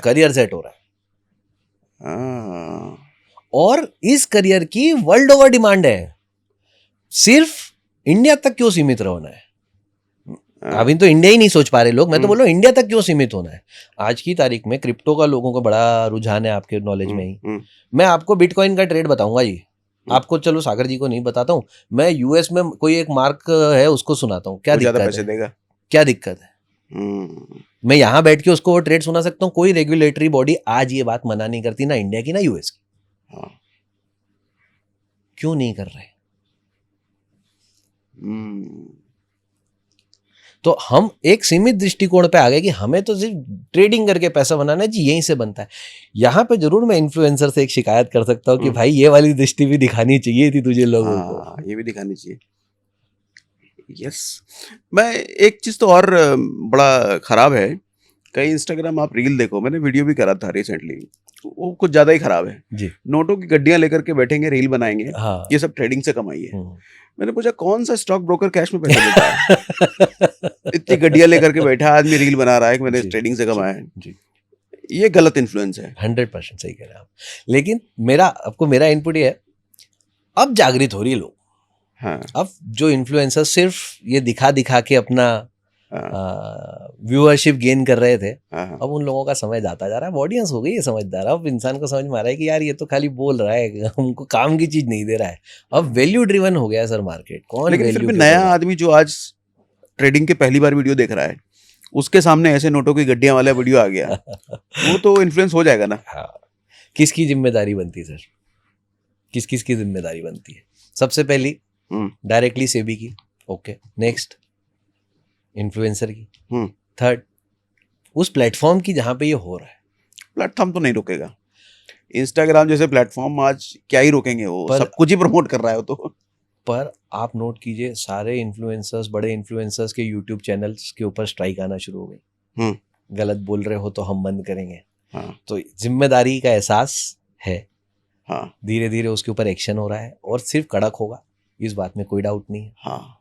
क्योंकि हम लोगों को अपने साथ जोड़ना चाहते हैं, इस बात में कोई शक नहीं है, लेकिन अगर वो एक्सपेक्टेशन गलत लेके आएगा तो गड़बड़ हो जाएगी ना। वो लॉटरी टिकट समझ के यूट्यूब कर रहा है चीज। यूट्यूब की रेपुटेशन पहले दिन से इसलिए आज तक बरकरार है। वो गलत चीजों को प्रमोट नहीं करता। लेकिन इंस्टा जैसे प्लेटफॉर्म पे तो कुछ भी चलता है। मैं फिर मेरी बात सागर भाई रिपीट करता हूँ कि कोई भी चीज है वो धीरे धीरे शेप लेती है। और जब हमको ये परेशानी दिखने लगी तो उसका एक समाधान हम लोगों के सामने आया। जल्दी ही मुझे अनुमान है कि वहाँ भी वो समाधान आ जाएगा। सिर्फ एक पत्र जारी होता है सेबी जैसी किसी ऑर्गेनाइजेशन से कि आप इन चीज़ों को मॉनिटर करें, नहीं तो हम एक्शन लेंगे। तो ऑटोमेटिकली वो सरकारी पत्रों को कोई भी बड़ी से बड़ी ऑर्गेनाइजेशन ऐसा होगा कि सेबी ने अगर इंस्टाग्राम को लेटर दिया कि भैया इस पे एक्शन होना चाहिए तो इंस्टाग्राम लेगा एक्शन। आप भी नोट कीजिएगा, अभी जितना भी एडवर्टीजमेंट चल रहा था मेटा पे, उन सब के लिए 28 जुलाई से उन्होंने कंपलसरी कर दिया कि आप लिखो कि या तो आप सेबी रजिस्टर्ड हो तो अपनी सेबी रजिस्ट्रेशन की डिटेल दो, नहीं तो आप लिखो कि आप सेबी रजिस्टर्ड नहीं हो, आपको सेबी रजिस्ट्रेशन लेने की जरूरत नहीं है। तो भली छोटी पहल है लेकिन पहल तो है। और फिर से मैं बोल रहा हूं कि जब भी कोई व्यक्ति है जिसको हर दिन नए तरीके से फ्रॉड का रास्ता ढूंढ लेता है, आज पहले हमारे पास जो फ्रॉड कॉल आते थे और आज जो फ्रॉड कॉल आते हैं उनमें जमीन आसमान का अंतर आ गया है। मेरे पापा के पास एक व्यक्ति का फोन आया, पंजाबी में बोल रहा है, अंकल जी मैं नीदरलैंड सेटल हो गया हूँ, अभी मिला था ना आपसे, आप कब आ रहे हो नीदरलैंड, आप गेड़ी मार जाओ, चक्कर लगा जाओ। और सर पंजाबी में उस व्यक्ति को इतनी डिटेल्ड इंफॉर्मेशन कि मेरे पिताजी कौन से शहर में रहते हैं, उनके कौन से फ्रेंड का बेटा कहाँ रहता है, और पूछा क्या उसने, बोला पापा के अकाउंट में फंड ट्रांसफर करना है, हो नहीं रहा, आपके अकाउंट की डिटेल दे दो। अब लकीली क्या हुआ सर, 2 दिन पहले गुरुद्वारे में मिले थे वो पापा से। तो उन्होंने बोला परसों तो मिला तो मुझे, कब चला गया वहां? बोले मैं तो 3 महीने से नीदरलैंड में हूँ। मेरे पापा ने बोला ये नहीं हो सकता है। इसलिए बच गए वो। हालांकि सजग है, नहीं देंगे किसी को भी अपना बैंक अकाउंट, लेकिन जिस जगह चला गया है ये स्कैम का, फ्रॉड करने का तरीका, वो एक आम व्यक्ति के लिए तो डिफिकल्ट हो गया ना, बहुत डिफिकल्ट है। तो हर वक्त लगातार एक जिसको स्कैम करना है, लोगों को बेवकूफ बनाना है, वो कोई ना कोई नई चीज लेके आता जा। अरे मैं एक चीज से तो परेशान हूँ, मेरे एआई वाले वीडियो बना करके, मेरी लिपसिंग करा करके, इतना कमा लो, इतना लगा लो, इतना हो जाएगा, मेरे सामने ऐड आ रहा है, मेरा ही वीडियो मेरे सामने ऐड आ रहा है, मैं क्या करूं उसका? और इतने अननोन पेजेस से चल रहे हैं। हाँ। कई मुझे ईमेल करते हैं, सर आपने नया कुछ शुरू किया है, सर ये आपने क्या शुरू कर दिया? अरे मैं नहीं हूँ, वो एआई से बना करके लोग कर रहे हैं। तो मैं आपसे ये जानना चाहता हूँ, भविष्य में इसको रोका कैसे जाए? मैं कई बार कोशिश करता हूँ, रिपोर्ट करता हूँ, लेकिन मैं भी क्या कर लूँ? कितने लोग तो फंस ही रहे होंगे उसमें, कितने रिपोर्ट कर लूँ? तो हम ऑफ कोर्स एक जिम्मेदारी जो मैंने मेरे ऊपर ली सर, मैं बताता हूँ।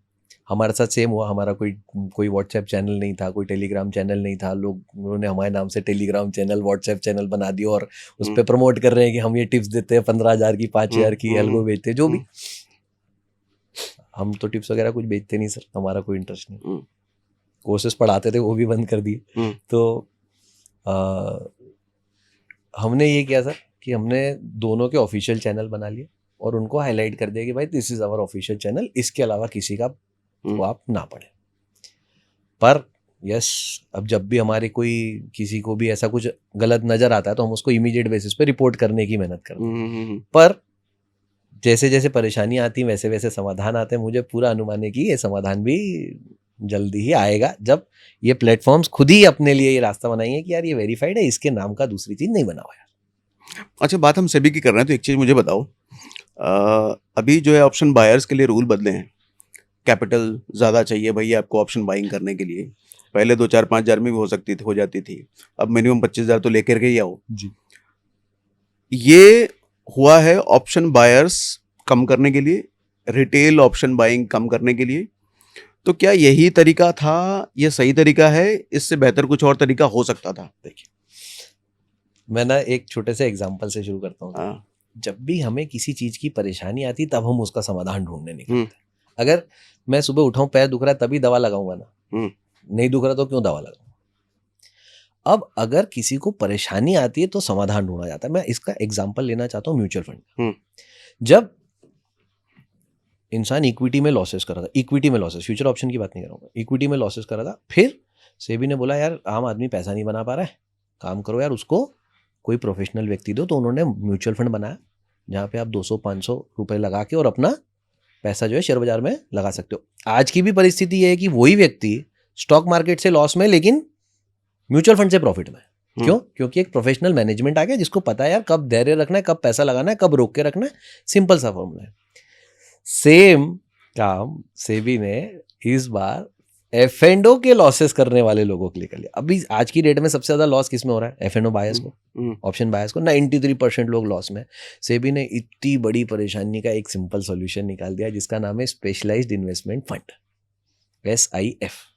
ये जो SIF जो ला रहे हैं, इसमें हम ये कर रहे हैं कि हम एक म्यूचुअल फंड जैसा स्ट्रक्चर बनाएंगे जिसमें कोई भी व्यक्ति जो निवेश करेगा उसका 75% पैसा, 60% पैसा, 85% पैसा जो है हम इक्विटी में रखेंगे और बचे हुए पैसे से हम ऑप्शन बाइंग करेंगे उसके बिहाफ पे। और कौन करेगा? म्यूचुअल फंड का मैनेजर ऑप्शन बाइंग। और आज तक ये प्रोडक्ट किसी भी और फॉर्मेट में किसी भी इन्वेस्टर के पास अवेलेबल है, ना म्यूचुअल फंड के रूप में ना ही PMS के रूप में, क्योंकि इन सबको सेबी का रिस्ट्रिक्शन है कि ऑप्शंस में पोजीशन हेजिंग की बनानी, तेजी मद्दी की नहीं। पहली बार AIF के बाद पहली बार आम आदमी के लिए ये फैसिलिटी लाई जा रही है कि भाई साहब तेजी मद्दी करनी, फ्यूचर ऑप्शन का रिटर्न चाहिए तो एक काम कर, एक्सपर्ट देता हूँ, वो करके देगा देखो, और रिटर्न कमा। अगर रिस्क लेने की क्षमता है तो क्यों नहीं ले रहा है? तो एक बात बताओ, पहले जैसे स्टॉक में इन्वेस्टमेंट करके लोग लॉस कर लेते थे तो म्यूचुअल फंड आया सोल्यूशन लेकर के, भैया डायरेक्ट मत करो, फंड मैनेजर है उसको दे दो पैसे, वो कर देगा। ऐसे ही जो लोग डायरेक्टली ट्रेड कर रहे हैं उनके लिए सोल्यूशन हो गया, डायरेक्ट ट्रेड मत करो, एक्सपर्ट दे रहा हूँ उसको पैसे दो, वो थोड़ी सी फीस लेगा, वो ट्रेड करके पैसे कमा के देगा और ऑप्शन बाइंग करके रिजल्ट कमा, और ऑप्शन बाइंग करके देगा। सिर्फ हेजिंग नहीं कर रहा, उसको तेजी मद्दी करनी है और वो जैसे आपको कमाना था वैसे ही वो उसको कमाना है और उससे रिजल्ट ला के देगा। तो रिटर्न भी ज्यादा और ऑफ कोर्स उसको फीस भी देनी। लेकिन आज म्यूचुअल फंड क्या लेता है सर? 1.5%। आपके टोटल कॉर्पस का 1 लाख रुपए लेके आया तो 1,500 रुपए उसको चाहिए साल का। ये 2.5 ले लेगा तो भी क्या बुरा है? कम से कम जो व्यक्ति हर महीने लॉस में है उससे तो हम उसको बाहर लेके आए और उसको उस रिटर्न का मजा भी दिया कि भाई तेरे को ऑप्शन का मजा चाहिए था, ये ले, रिटर्न भी कमा। हालांकि ये भी नहीं बताया जा सकता कि रिटर्न कितना कमाया जा सकता है, लेकिन आपके अनुमान से म्यूचुअल फंड में साल का 12% अगर पकड़ो तो महीने का 1% म्यूचुअल फंड से कमा ले रहा है आदमी। ठीक है, इस वाले में ऑप्शन ट्रेडिंग का जो ये आएगा तो इसमें क्या अनुमान लगाया जा सकता है, कितनी कमाई हो सकती है? देखिए, सबसे पहले इसकी एक रिस्ट्रिक्शन है। इसकी रिस्ट्रिक्शन ये है कि सेबी बोलता है 10 लाख रुपए से छोटा निवेशक मत लाओ। ठीक है, मिनिमम इन्वेस्टमेंट साइज इसकी हम 10 लाख रुपए रखेंगे। अब जो व्यक्ति 10 लाख रुपए लेके आया उसको पता है कि भाई मैं पैसे वाला व्यक्ति हूं और मैं रिस्क की गेम खेल रहा हूं। जैसे म्यूचुअल फंड में नहीं होता था, low risk, medium risk, high risk. आपने 12% का एग्जांपल लिया, मतलब इंडेक्स फंड की बात कर रहा हूं। यहीं अगर मैं स्मॉल कैप फंड की बात करूंगा तो शायद 24% तक भी जा सकती है, राइट? तो हमने वहां आपको मौका दिया है, भाई आप अपनी रिस्क डिसाइड करो और उसके हिसाब से आप अपने लिए चुनो कि मेरे लिए सबसे अच्छा कौन सा है, राइट? यहाँ भी देंगे, यहाँ भी देंगे, आप बताओ cap, large cap, mid cap type चीजें। यहाँ भी देंगे, तीनों ऑप्शन देंगे कि कहाँ आपको ज्यादा ऑप्शन में चाहिए, कम ऑप्शन में चाहिए कि बहुत ही कम ऑप्शन में चाहिए, आप बताएं। ये तो क्रांतिकारी डिसीजन हो गया, ये खतरनाक। दिवाली गिफ्ट लाए हैं आपके लिए, सारे इंडियन इन्वेस्टर्स के लिए, और अब हर दिवाली पे गिफ्ट मिलने की तैयारी मान लीजिए आप। हर बार कुछ नया मिलेगा इसी से इतना रिटर्न मिलेगा। कुछ एक नंबर बोला जा सकता है आसपास कितना होना चाहिए? सर देखिए, नंबर्स पे कमेंट्री डिफिकल्ट होगा, ये कमेंट्री वैसे भी अवॉइड करना चाहिए, बट चूंकि हम एक आइडिया के दृष्टिकोण से बात करें तो मुझे अनुमान है कि 20% 25% का रिटर्न तो इंसान को एक्सपेक्ट करना ही चाहिए। साल का, महीने का? साल का। देखिए, एक म्यूचुअल फंड मैनेजर के ऊपर की दृष्टिकोण से देखिए आप कभी इस कहानी को। आपको बड़ी इंटरेस्टिंग स्टोरी शेयर करता हूँ सर। म्यूचुअल फंड की चर्चा निकली है। मैं म्यूचुअल फंड के ऑडिट पे गया। मैं रिसर्च फर्म के ऑडिट पे जाता हूँ, कभी म्यूचुअल फंड के ऑडिट पे गया। म्यूचुअल फंड के ऑडिट में आप देखेंगे हमेशा उसका रैशनल लिखना होता है सर हमको। आपने इस कंपनी के पैसे लगाए तो क्यों लगाए, क्या लगा आपको कि आपने इसमें पैसे लगाए। अगर आपको टिप्स भी देनी है रिसर्च के रूप में भी, तो भी आपको वो रैशनल लिखना है। एक रिसर्च एनालिस्ट के यहाँ पे रैशनल हमेशा टेक्निकल एनालिसिस मिलता है। भाई मैंने ये ब्रेकआउट देखा, MACD देखा, RSI देखा, क्रॉसओवर देखा, कुछ भी, ठीक है। म्यूचुअल फंड में वो हमेशा आपको फंडामेंटल एनालिस्ट मिलता है कि यार इसका मैंने फंडामेंटल पढ़ा, ये पढ़ा, वो पढ़ा। अब सर मैं ऑडिट पे, और मैंने, ये बात है सर 2004 की, मैंने उससे पूछ लिया भाई साहब आपने इसमें पैसे लगाए थे तो नीचे चल रहा है। सर वो फंड मैनेजर ने ऐसा घूर के देखा मुझे, बोले भाई ये नीचे चल रहा है का मतलब ये हो गया क्या कि मैंने गलत डिसीजन लिया है। तो मैंने बोला सर नीचे चल रहा है तो बोले हमारे पास और पैसा मोल लगाएंगे। अब सर ये म्यूचुअल फंड वाले का जो दृष्टिकोण है वो सिंपल है, मेरे को पैसा सही कंपनी चुननी है, उसमें पैसा लगाते जाना है, वो इवेंचुअली रिटर्न दे देगी। ठीक, प्लस मुझे रिटर्न कितना देना है ये भी एक नियम है। कि आम आदमी क्या सोचता है, मैं म्यूचुअल फंड वाले को पैसे दे रहा हूं, उसको मुझे ज्यादा से ज्यादा रिटर्न देना चाहिए। यही धारणा गलत धारणा है। क्यों गलत है? सपोज करते हैं आपने इंडेक्स फंड में पैसा लगाया, आपने इंडेक्स फंड में ₹1,00,000 दे दिए, मैं उस इंडेक्स फंड का मैनेजर हूं, मेरे पास वो ₹1,00,000 आए। अब मुझे क्या करना है, मुझे ₹1,00,000 इन 50 कंपनियों में लगाने हैं। मेरे को एक 51वीं कंपनी लगती है, भाई साहब ये भाग जाएगी, ये कंपनी जो है ना ये तो बहुत रिटर्न देगी। क्या मुझे इस 51वीं कंपनी में पैसा लगाना चाहिए? नहीं, अलाउड ही नहीं है। क्यों कैसे लगाऊं? आपने जब मुझे पैसा ये बोल के दिया था कि मेरे को निफ्टी के बराबर रिटर्न चाहिए। अच्छा, उस केस में हाँ नहीं लगा सकते फिर तो हाँ। उसको पता है, और अगर उसको परमिशन होती भी तो वो अपनी क्रेडिबिलिटी रिस्क पे लेके क्यों लगाए? हाँ बिल्कुल सही। अगर चल गया तो बोलोगे म्यूचुअल फंड मैनेजर का काम है, और नहीं चला तो उसी का गर्दन पकड़ेंगे फिर लोग। तो वो भी एक पोजीशन पे बैठा है, उसको मालूम है कि मेरे को एवरेज ये मेंटेन करना है, मेरे को बहुत बड़ी छलांगे नहीं मारनी, मेरे को बहुत नीचे नहीं गिरना। अब जब आप एक सपोज कीजिए 200 किलोमीटर का रास्ता है, आप 200 किलोमीटर रास्ता में आप मन बना के चलते हो ना, यार यहाँ भीड़ मिलेगी, इसको थोड़ा धीरे धीरे चलाना पड़ेगा, कवर अपन इस रास्ते पे कर लेंगे जहाँ पे अपने को खाली रोड मिलेगी। हाँ। तो एवरेज बना के चलते हो आपकी, मेरे को एवरेज ये पहुंचना है, मेरे को 200 किलोमीटर का रास्ता 3 घंटे में 4 घंटे में तय करना। हाँ। वही उसका भी खेल है। तो आप असेट एलोकेशन वो उस हिसाब से करता है कि भाई मेरे को किसी के सामने मेरे को नजरें नीची ना करनी पड़े। भाई साहब मेरे को ये रिटर्न देता है, मैं दे रहा हूँ, हर साल दे सकता हूँ, ये मेरी ताकत है। एवरेज मेंटेन करना आता है उसको, और वही लॉजिक है वो यहाँ भी करेगा। वो कभी भी 1 का 10, 1 का 20, 1 का 40 करने की ताकत रखते हुए भी जब तक स्पेसिफिकली वैसा फंड नहीं बनता वो नहीं करेगा। तो ये आपने क्या नाम दिया? Specialised investment fund, SIF।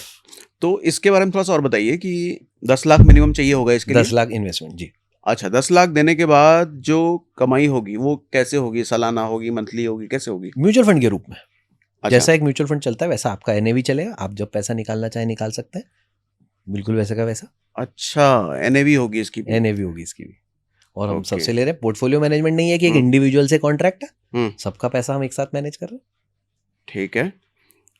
ठीक है। तो मतलब म्यूचुअल फंड वाला तो फंडामेंटल एनालिसिस के बेस पे लगाता है, यहाँ पूरी टेक्निकल एनालिसिस काम करेगी। फंडामेंटल, ऑप्शन एनालिसिस और टेक्निकल एनालिसिस तीनों का तड़का मिलेगा आपको। हाँ, और ये भी क्लियर होगा कि ऑप्शन बाइंग ही होगी। ऑप्शन बाइंग से पैसा बना रहे हैं, राइटिंग भी होगी लेकिन बाइंग भी होगी, जो पहली बार परमिशन मिली किसी भी एंटिटी को इस 10 लाख के अमाउंट से इन्वेस्टर के लिए।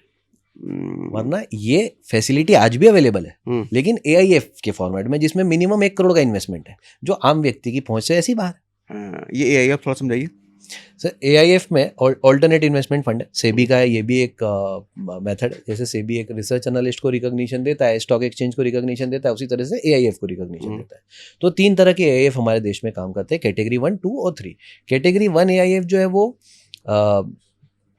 वो सीड फंडिंग करता है, वेंचर कैपिटल करता है, MSME में पैसा लगाता है। इन कंपनियों को, जो अनलिस्टेड कंपनियां है, जो उसमें उसको लगता है ग्रोथ पोटेंशियल है, उस कंपनी में पैसा लगाता है, ताकि जब उसकी वर्थ बने, जब लोगों की उसकी पहचान बने, तो ये अच्छा पैसा बना सके। कैटेगरी 3 फंड जो है वो ट्रेडिंग के लिए, फ्यूचर्स एंड ऑप्शंस की ट्रेडिंग के लिए। तो अगर आपको फ्यूचर्स एंड ऑप्शंस में ट्रेडिंग करनी है तो आप AIF कैटेगरी 3 फंड में पैसा दे दीजिए, वो आपके बदले में ट्रेडिंग करेगा। Minimum investment size 1 crore. Okay. तो ये किसके लिए रिजर्व्ड है? ये उनके लिए रिजर्व्ड है जिसको हाई रिस्क लेने में भी मजा आता है और उसके पास पैसा है भी।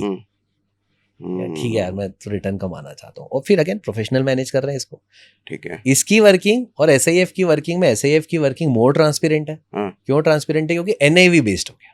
ठीक है। और AIF NAV बेस्ड नहीं है, वो ड्यूरेशन बेस्ड है। इतने समय के लिए आपने पैसा लगाया, इससे पहले आपका कमिटेड पैसा आप वापस नहीं लोगे। ठीक है। अब थोड़ा सा सवाल मुझे क्रिप्टो के अगेंस्ट आपसे करना है जी। सेबी में हो आप, पैनल पर हो, तो मुझे ये बताओ कि क्रिप्टो भारत में लीगल होने जा रहा है? लीगल होने जा रहा है? नहीं, मैंने शायद सवाल गलत पूछ लिया। लीगल तो ये पहले से है, क्या रेगुलेट होने जा रहा है? देखिए, मैं इसको ऐसा बोलूंगा कि ये कमेंट्री तो मेरे लिए डिफिकल्ट है। हाँ। पर एक कमेंट्री जो मेरे लिए आसान है मैं वो कर देता हूं। हाँ। इस प्रश्न को मैं इस तरीके से जवाब देना चाहूंगा कि क्या आम आदमी को क्रिप्टो सीखना चाहिए? Answer is yes. अब मैं फिर से रिपीट करता हूं, मैंने क्या बोला? क्या एक आम आदमी को क्रिप्टो सीखना चाहिए? The answer is yes. क्यों सीखना चाहिए? क्योंकि ये बात तो अब हमें एक्सेप्ट कर लेनी चाहिए कि क्रिप्टो कहीं जा नहीं रहा। अब वो रहेगा तो सही, स्वरूप हो सकता है समय के साथ बदले। यहां पे मेरा एक थॉट प्रोसेस है। पेड़ के नीचे शुरू हुआ BSC, 1992 में जाके रेगुलेट होना शुरू हुआ। इतने साल अनरेगुलेटेड व्यापार के रूप में हो रहा। आज वो जमाना नहीं है कि क्रिप्टो इतने साल अनरेगुलेटेड रह सकता है। जैसे जैसे दूसरे देशों में इसके ऊपर रेगुलेशंस आएंगे, ये रेगुलेटरी बॉडी अगर सारे देशों की मिलके रेगुलेशंस बनाना शुरू करती है तो क्रिप्टो में इतना ही स्मूथ ट्रांसपेरेंसी आ जाएगी जितनी स्टॉक मार्केट में आती है। बट फिर वही बात है, जितना बड़ा काम है उतना उसको समय लगता है। मैं यहाँ पे धीरू भाई अंबानी की वो मोबाइल वाले केस याद करता हूँ सर, जहाँ पे उन्होंने एक वो कर लो दुनिया मुट्ठी में लाए थे, 400 रुपए का प्लान। आज हर व्यक्ति के हाथ में फोन है, स्मार्टफोन है रादर। तो ये सपना एक व्यक्ति ने किसी एक जमाने में देखा था, पर उसको इम्प्लीमेंट होने में समय लगा। हाँ। यही बात आप ये मान के चलिए कि क्रिप्टो को रेगुलेटरी सब जगह आने में थोड़ा समय है, लेकिन तब आप उसमें पीछे ना रह जाओ, इसलिए जानना आपको आज से चाहिए। आप क्रिप्टो में क्या रिस्क देखते हो? सरकार को ऐसा क्या रिस्क दिख रहा है जो सरकार इतना समय ले रही है रेगुलेट कराने में? सर, सबसे बड़ी रिस्क जो है हमारे देश के लिए, किसी भी देश के लिए, टेररिस्ट फंडिंग है। और उससे कॉम्प्रोमाइज किसी भी हालत में बर्दाश्त नहीं है। आज हम जो KYC करते हैं, हमें KYC करने में लगता है यार फिर वीडियो कॉल आया, फिर OTP देना है। लेकिन उस KYC की अहमियत समझिए आप। उस KYC की अहमियत यह है कि जब आप एक फॉर्म पे OTP दे रहे हैं, हमें पता है ये पैसा किसका है। कल को उस पैसे का मिसयूज होगा तो हम उस व्यक्ति के घर जा सकते हैं, उससे पूछ सकते हैं इस पैसे को ऐसा क्यों किया तुमने। अब सपोज करते हैं इस अकाउंट की KYC नहीं है और अब ये पैसा स्टॉक एक्सचेंज से पैसा कमाया जाता है। अपन 1 मिनट के लिए स्टॉक एक्सचेंज का एग्जांपल लेते हैं कि एक अकाउंट है, उसने स्टॉक एक्सचेंज से 2 करोड़ रुपए कमाए और वो 2 करोड़ रुपए उसने बम फोड़ने के लिए यूज कर लिए, टेररिस्ट के लिए यूज कर लिया। आप उसको 2 करोड़ रुपए का यूज बंदूक खरीदने के लिए हुआ, ये तो आप ट्रैक कर पाए, लेकिन ये किस बंदे ने किया ये ट्रैक नहीं कर पाया, तो कितनी बड़ी हार होगी, दिक्कत है। जब KYC की बात आई तो XNS जैसी बड़े क्रिप्टो एक्सचेंज को इंडिया छोड़ना पड़ा, निकल गए वो। हाँ। क्यों? क्योंकि वो जानकारी देने में कंफर्टेबल नहीं है। और ये एक चीज है जिसको हम कॉम्प्रोमाइज नहीं कर सकते। लेकिन ये भी तो है कि जितने FIU रजिस्टर्ड एक्सचेंजेस हैं वो सब KYC कराते हैं जी। उनकी इन्फॉर्मेशन सारी गवर्नमेंट के पास है, इसीलिए हमारे देश में उनके अगेंस्ट में एक्शन नहीं हुआ है। हाँ, राइट। दूसरी बड़ी रिस्क जो मुझे लगती है वो टेक्नोलॉजिकल रिस्क है सर।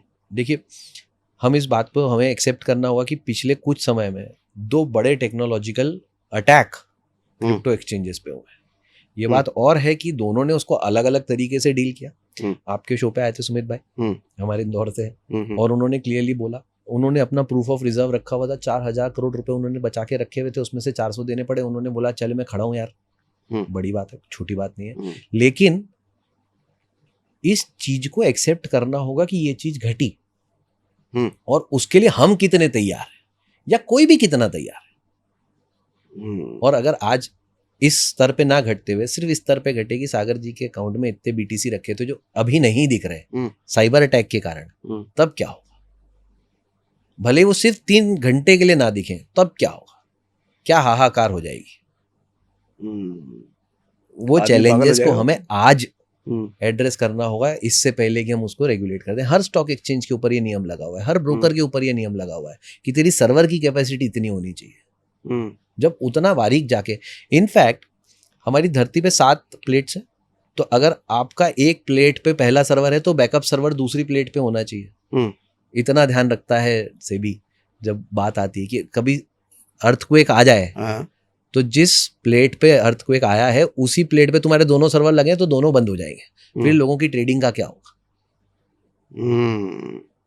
तो एक बैकअप होना चाहिए, बैकअप होना चाहिए, वो भी दूसरी प्लेट पे, अर्थ की टेक्टोनिक दूसरी प्लेट पे, ताकि ये दिक्कत ना आए। क्लाउड सर्वर होना चाहिए। तो इतना ध्यान रखा जाता है जब पब्लिक का पैसा इन्वॉल्व होता है। और आज रेगुलेट करने से पहले हर तरीके से अपने आप को तैयार करना पड़ेगा सर, तब जाके आप उसको रेगुलेट कर पाओ। फिर से बोलता हूँ, क्या अर्निंग अपॉर्चुनिटी नहीं है? पर अगर आप उस जगह जा रहे हैं तो अपनी रिस्क को पहले समझें कि सरकार वहां पे बंधी हुई है। आप जब अपनी शिकायत लेके किसी के पास जाएंगे तो वो व्यक्ति कुछ कर नहीं पाएगा, उसके पास उसके अधिकार नहीं है। अब अधिकार की भी आप बात समझेंगे तो कॉन्स्टिट्यूशन हमें अधिकार देता है, ठीक है। आज आप अपने ऑफिस के मालिक हैं, आपने कल से डिसाइड किया कि यार सुबह 9 बजे सब लोगों को आना है, जो 9:05 पे आएगा उसकी 1 दिन की तनख्वाह कटेगी। ये डिसीजन आप ले सकते हैं। क्यों? क्योंकि आप मालिक हैं। सेबी का मालिक कौन है? कोई नहीं। सरकार? कोई नहीं। सरकार ने सेबी एक एक्ट बनाया, उस सेबी एक्ट ने सेबी को पावर दी, ठीक है। उस पावर से एक्सीड वो कर नहीं सकते। हाँ।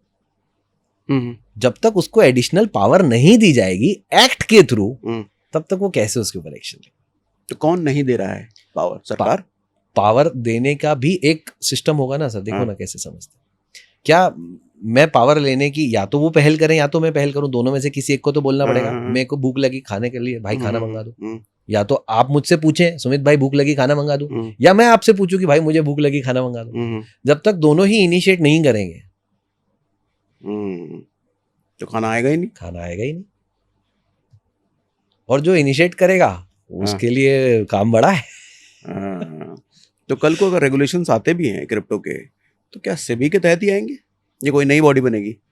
सर ये तो थोड़ा आउट ऑफ सिलेबस क्वेश्चन हो गया है मेरे लिए, पर मुझे ऐसा लगता है कि आरबीआई और सेबी 2 लोगों का इन्वॉल्वमेंट कंपलसरी है। सेबी का लेकिन रहेगा, रहना ही चाहिए।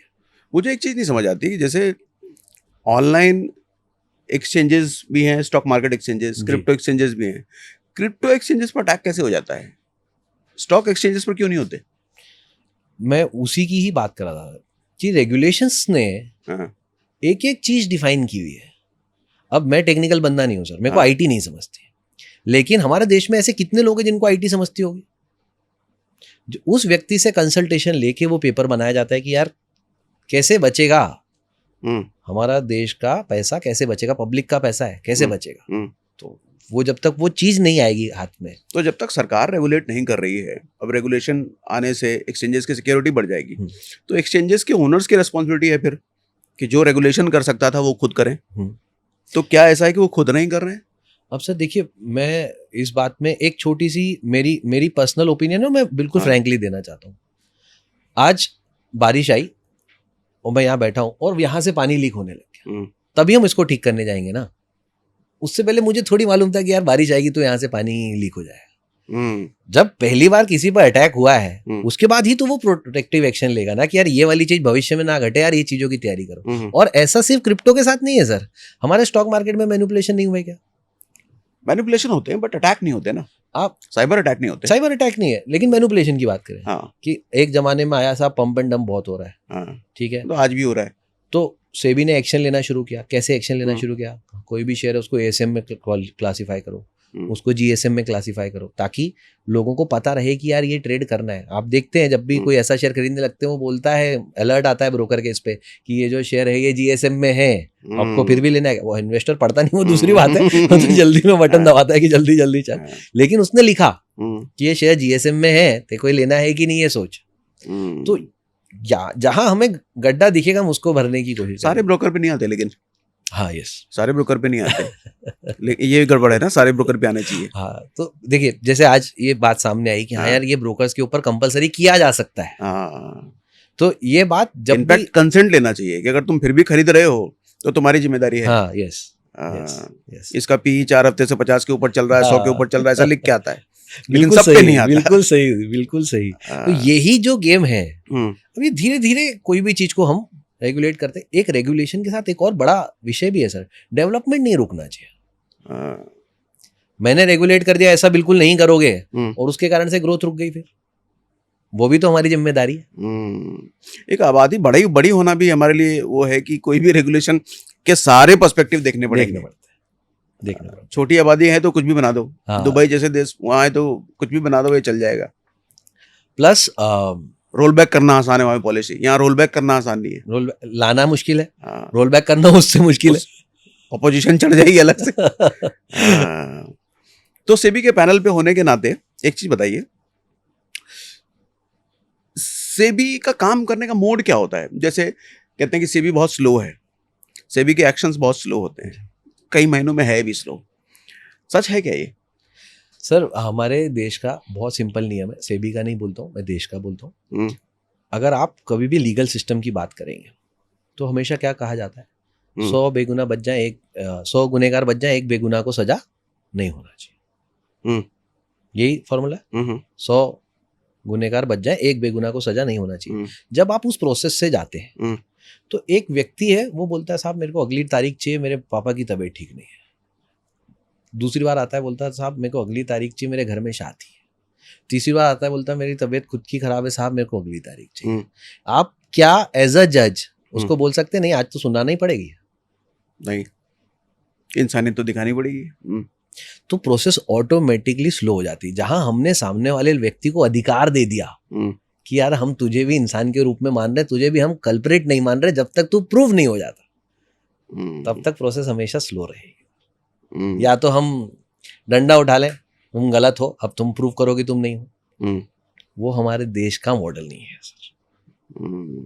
इसलिए ये प्रोसेस थोड़ी स्लो है और मुझे लगता है सर कोई भी चीज को थॉरो प्लान करके ही लाया जा सकता है। जब उसको थॉरो प्लान नहीं किया तो कितने लोगों की राय चाहिए, कितने लोगों की इनपुट चाहिए और फिर उन इनपुट से बनेगा और फिर हर बार उसको थोड़ा थोड़ा अमेंड करना पड़ता है ताकि आज जो चेंजेस आए उसके हिसाब से हम आपको नई परिस्थिति पे ले जा सके।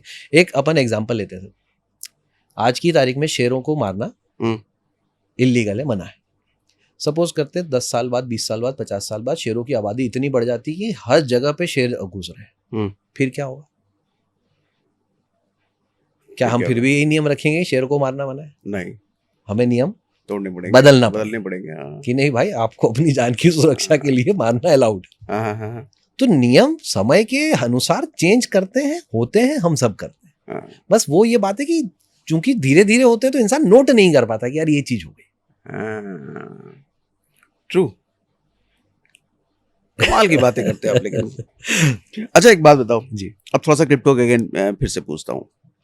अभी कुछ टाइम से मैंने न्यूज़ में देखा कि जितने अपने बड़े बड़े ब्रोकर्स हैं, स्टॉक ब्रोकर्स, उनका रेवेन्यू घट रहा है, लिक्विडिटी घट रही है, ट्रेडिंग घट रही है, ब्रोकरेजेस कम हो रहे हैं। क्या ये वजह है कि वहाँ से ट्रेडर निकल के क्रिप्टो की तरफ शिफ्ट हो रहे हैं? एक वजह तो ये है, एक वजह तो ये है कि लोग, इन्फ्लुएंसर लोग क्रिप्टो को ज़्यादा प्रमोट कर रहे हैं और 100x तक की लीवरेज मिल रही है एक एक ट्रेड में। 1 लाख रुपए लाके 1 करोड़ का सौदा करने मिल रहा है इंसान को, जिसको लगता है कि यार मैं रातों रात करोड़पति बन सकता हूँ अगर मेरा एक ट्रेड ठीक बैठ गया तो वो इंसान उस जगह पे जाके वो ट्रेड करने जा रहा है। इसको सर लॉटरी माइंडसेट कहते हैं और लॉटरी माइंडसेट के लोग हमेशा रहेंगे, इसमें कोई डाउट नहीं। हमेशा से थे, हमेशा हैं, हमेशा रहेंगे, इस बात में कोई डाउट नहीं। तो लोग जो क्रिप्टो में जाना चाहते थे वो जा रहे हैं, जाएंगे भी। दूसरा, रेगुलेटरी चेंजेस इतनी स्पीड से हो रहे हैं कि इंसान थोड़ा अभी यहाँ पे स्लो हो गया। तीसरा, क्या आम आदमी को क्रिप्टो से फ्यूचर ऑप्शन से दूर रहना चाहिए? इस प्रश्न को अगर आप एक बार इवेल्युएट करेंगे तो पहले से भी ऐसा विचार कर रही थी कि हम एजुकेशन कंपलसरी करते हैं। अगर आपको फ्यूचर्स एंड ऑप्शंस में ट्रेडिंग करना है तो इतना आपको एग्जाम पास करके आना पड़ेगा तो आप ट्रेडिंग कर पाएंगे। ये बहुत अच्छा तरीका होता अगर होता तो। पर ये आप और मैं आज बैठ के बात कर रहे हैं तो सुनने में अच्छा लग रहा है। एक व्यक्ति को बोलो कि तुझे ये एग्जाम पास करके आनी है तभी तू ट्रेडिंग कर पाएगा, आप बताइए उसके दिल में क्या आएगा? अरे मैं क्यों पढ़ूं? ये नया नियम ले आए, अब इसका बाईपास ढूंढने में लग जाते लोग। इतना अच्छा प्लान होते हुए भी उसको बंद करना पड़ा कि यार पब्लिक का एक्सेप्टेंस नहीं आ रहा है। तो क्या आया था ये? कंसल्टेशन पेपर तक आए थे। ओके। पर पब्लिक का एक्सेप्टेंस नहीं होने के कारण वापस जाना पड़ा। और मेरे को ऐसा लगता है कि फाइनेंशियल लिटरेसी एकमात्र ऐसा टूल है जिससे इंसान के लॉस से प्रॉफिट की जर्नी आ सकती है। एकमात्र। आज कोई आपसे फ्रॉड करना चाहता है तो क्या उसके लिए आसान है आपसे फ्रॉड करना? नहीं, जितनी मेरी समझ है तो उतना नहीं करने देंगे। बिल्कुल मुश्किल। लेकिन यही बात एक दूर दराज बैठे आपके जितने जानकार नहीं, कम जानकार व्यक्ति के साथ की जाए तो आसान है। फिर तो आसान कर लेगा। दोनों के बीच में डिफरेंस क्या है? एक्सपोजर का। हाँ, आपको वो एक्सपोजर है, उसको वो एक्सपोजर नहीं है, उसको वो एक्सपोजर दिया जाना चाहिए। बात खत्म। उसको जितनी फाइनेंशियल लिटरेसी मिलेगी, जितना उसको मौका मिलेगा कि नहीं यार मैं भी सीख सकता हूँ और उसको सरकार की कॉस्ट पे सिखाया जाएगा, क्यों नहीं सीखेगा वो? अच्छा, इस पे मैं ये भी बताना चाहता हूँ कि सरकार की कॉस्ट पे हमने 2-3 बढ़िया प्लान लाए। एक मैंने मेरे इंस्टाग्राम हैंडल पे मैंने QR स्कैन करके रखा हुआ है कि भाई जितने भी लोगों को शेयर बाजार का सच में सीखना है वो मेरा कोड यूज करके ये एग्जाम दें। उसमें उनको 1 रुपया भी फीस चार्ज नहीं होती है और सेबी का सर्टिफिकेट अलग मिलता है और शेयर बाजार सीखने का मौका अलग मिलता है। क्या बात करते हो जी? कैसे? ये कैसे? ये इन्वेस्टर अवेयरनेस प्रोग्राम करके जो है सेबी चलाती है, जिसके लिए मैं एम्पैनल्ड हूँ उनके साथ। तो मैं ये लोगों को चाहता हूँ कि लोग वो सीखें, वो एग्जाम दें। अच्छा, गजब की बात ये है कि फ्री है, आधे घंटे का पेपर है, लेकिन फिर भी लोग नहीं देते। पैसा तो लग नहीं रहा। अगर मेरे इंस्टाग्राम हैंडल पे 50,000, 60,000, 70,000 लोग हैं तो 50,000 लोगों को तो एग्जाम देना ही चाहिए कम से कम। पर वो भी नहीं देते। बोले ठीक है दे देंगे यार। तो अगर तुम्हें शेयर बाजार में करियर बनाना है और तुम समझते हो कि फाइनेंशियल लिटरेसी इंपॉर्टेंट है तो फिर क्या बच गया? तो दो, एग्जाम दो, पैसा भी नहीं लग रहा, उठो दे दो। क्या होगा? नंबर कम ज्यादा आएंगे, सर्टिफिकेट तो मिलेगा। हर स्टूडेंट को तो देना ही चाहिए बिना सोचे हुए। एक और चीज से भी स्टॉक एक्सचेंजेस मिलके कर रहे हैं, जिनके साथ मैं जुड़ा हुआ हूँ, वो ये कर रहे हैं कि हम इन्वेस्टर अवेयरनेस प्रोग्राम्स कंडक्ट करते हैं। आज 25 तारीख को हमारा BSF में प्रोग्राम हो रहा है इंदौर में, जहाँ पे हम BSF के जवानों को ये सिखा रहे हैं कि कैसे उनको उनका पैसा मैनेज करना चाहिए। ओके। और ये हम फ्री ऑफ कॉस्ट करते हैं लोगों के पास जाके। लेकिन मेरी शिकायत है यहाँ पे, आप सेबी के पैनल में हो तो आपको कंसिडर करना चाहिए। इन्वेस्टर अवेयरनेस प्रोग्राम तो हो रहा है, आपने मुझे बताया, मुझे पहले से पता है। कितने लोगों को पता है ये होता है प्रोग्राम? पता ही नहीं है। मैं बताता हूँ इसमें क्या हुआ। अभी हमारा जो वर्किंग मॉडल है, हमारा बहुत सिंपल वर्किंग मॉडल है। हम ये बोलते हैं अगर आपकी एक ऑर्गेनाइजेशन है, आपको अपनी ऑर्गेनाइजेशन में 30, 40, 50 लोग हैं आपके, आप हमें इन्वाइट कीजिए। सेबी के बिहाफ पे, स्टॉक एक्सचेंज के बिहाफ पे हम आएंगे, आपको वहां पे सिखाने आएंगे। हमारी टीम से बंदा आएगा, आपके ऑफिस में आएगा, नाश्ता पानी हमारे खर्चे से कर लेना। लेकिन ये बात भी कैसे बताया जाए लोग? एक तरीका मैं दे देता हूँ। हाँ जी प्लीज। जितने फाइनेंस पे बात करने वाले इन्फ्लुएंसर्स हैं, सेबी अगर उनको कहे कि आपको एक वीडियो इस पे बनाना है, मुझे नहीं लगता कोई मना करेगा। अब सर ये बात क्यों ना ऐसी कही जाए कि सेबी के कहने की क्या जरूरत है, आपकी मेरी जिम्मेदारी नहीं है। हाँ वो बात भी है। तो सेबी क्यों कहे? जब आप बचा हुआ ज्ञान आप दे सकते हो, बचे हुए तरीके से समझा सकते हो, तो आप और मैं अपने दम पे समझा देते हैं। तो आज हम दोनों का वादा रहा सर। मैं तो बना दूंगा मैं तो बना दूंगा, ठीक है। और मुझे टैग भी कर दीजिएगा सर कि किसी को कराना है प्रोग्राम तो आप सिर्फ DM कर दीजिए, मैं प्रोग्राम उनके ऑफिस में कंडक्ट करूंगा, ऑल ओवर इंडिया, कहीं भी पूरे देश में, एकदम फ्री, एकदम फ्री। ठीक है। और उनके ऑफिस में टाइम हम शेड्यूल करेंगे, हमारी तरफ से ट्रेनर जाएगा, 1 रुपया उसको खर्च नहीं करना है, और पूरा ज्ञान हमारी तरफ से, और नाश्ता पानी सुमित मुंगिया की जेब से। ओके। मिनिमम लोगों की क्राइटेरिया कुछ कितने? 30-40 लोगों। ठीक है, ठीक है, मैं इसको सर्कुलेट करूंगा जरूर। ये अच्छी बात है। सुमित जी, बहुत मजेदार बात करते हो आप, और आपकी मजेदार बात का एक झलक देख करके ही मैंने आपको कनेक्ट किया था जी। सच में अभी मुझे लग रहा है कि हम बात करते करते और घंटों निकल जाएंगे, लेकिन अब आज के लिए विराम देते हैं। बिल्कुल सही। बाकी मुझे पता है कि आपके लिए कमेंट बहुत सारे आएंगे। आपको अगर सुमित जी को दोबारा इनवाइट करना है इधर, आपके बहुत सारे सवाल हैं, तो कमेंट बॉक्स में ज़रूर लिखिएगा, हम सुमित जी को दोबारा उठवा लेंगे। सागर भाई, बात करने का जो आपके पास लहजा है, जो आप सवाल पूछते हैं, जो आप जिस दृष्टिकोण से इन चीजों को सामने लेके आते हैं, उस दृष्टिकोण के जवाब में ये सारी बातें बाहर आ सकती, वरना आ नहीं सकती। तो बोलना तब इंसान अच्छा पाता है जब पूछने वाला उतना अच्छा सवाल पूछे, और उसके लिए तो आपकी पूरी जनता जानती है कि यार सागर भाई हमारे स्टार हैं। और मैं हमेशा इस बात को बहुत ज्यादा अप्रिशिएट करता हूँ सागर भाई आपके बारे में, कि आपने अपने बिहार की एक छोटी सी जगह से आते हैं आप, वहां से यहाँ तक आने का निर्णय और उसको इतने सिंपली एग्जीक्यूट करने का निर्णय, साथ ही आज भी अपने लोगों के साथ जुड़ने का निर्णय, बहुत बड़ी बात है भाई। और ऐसी ही आप मेंटेन करते रहिए, ग्रो करते रहिए, हमें फिर से बुलाते रहिए, ऐसी ही दिल से इच्छा। थैंक यू सो मच जी, थैंक्स फॉर कमिंग और इतनी सारी बातें शेयर करने। Thank you.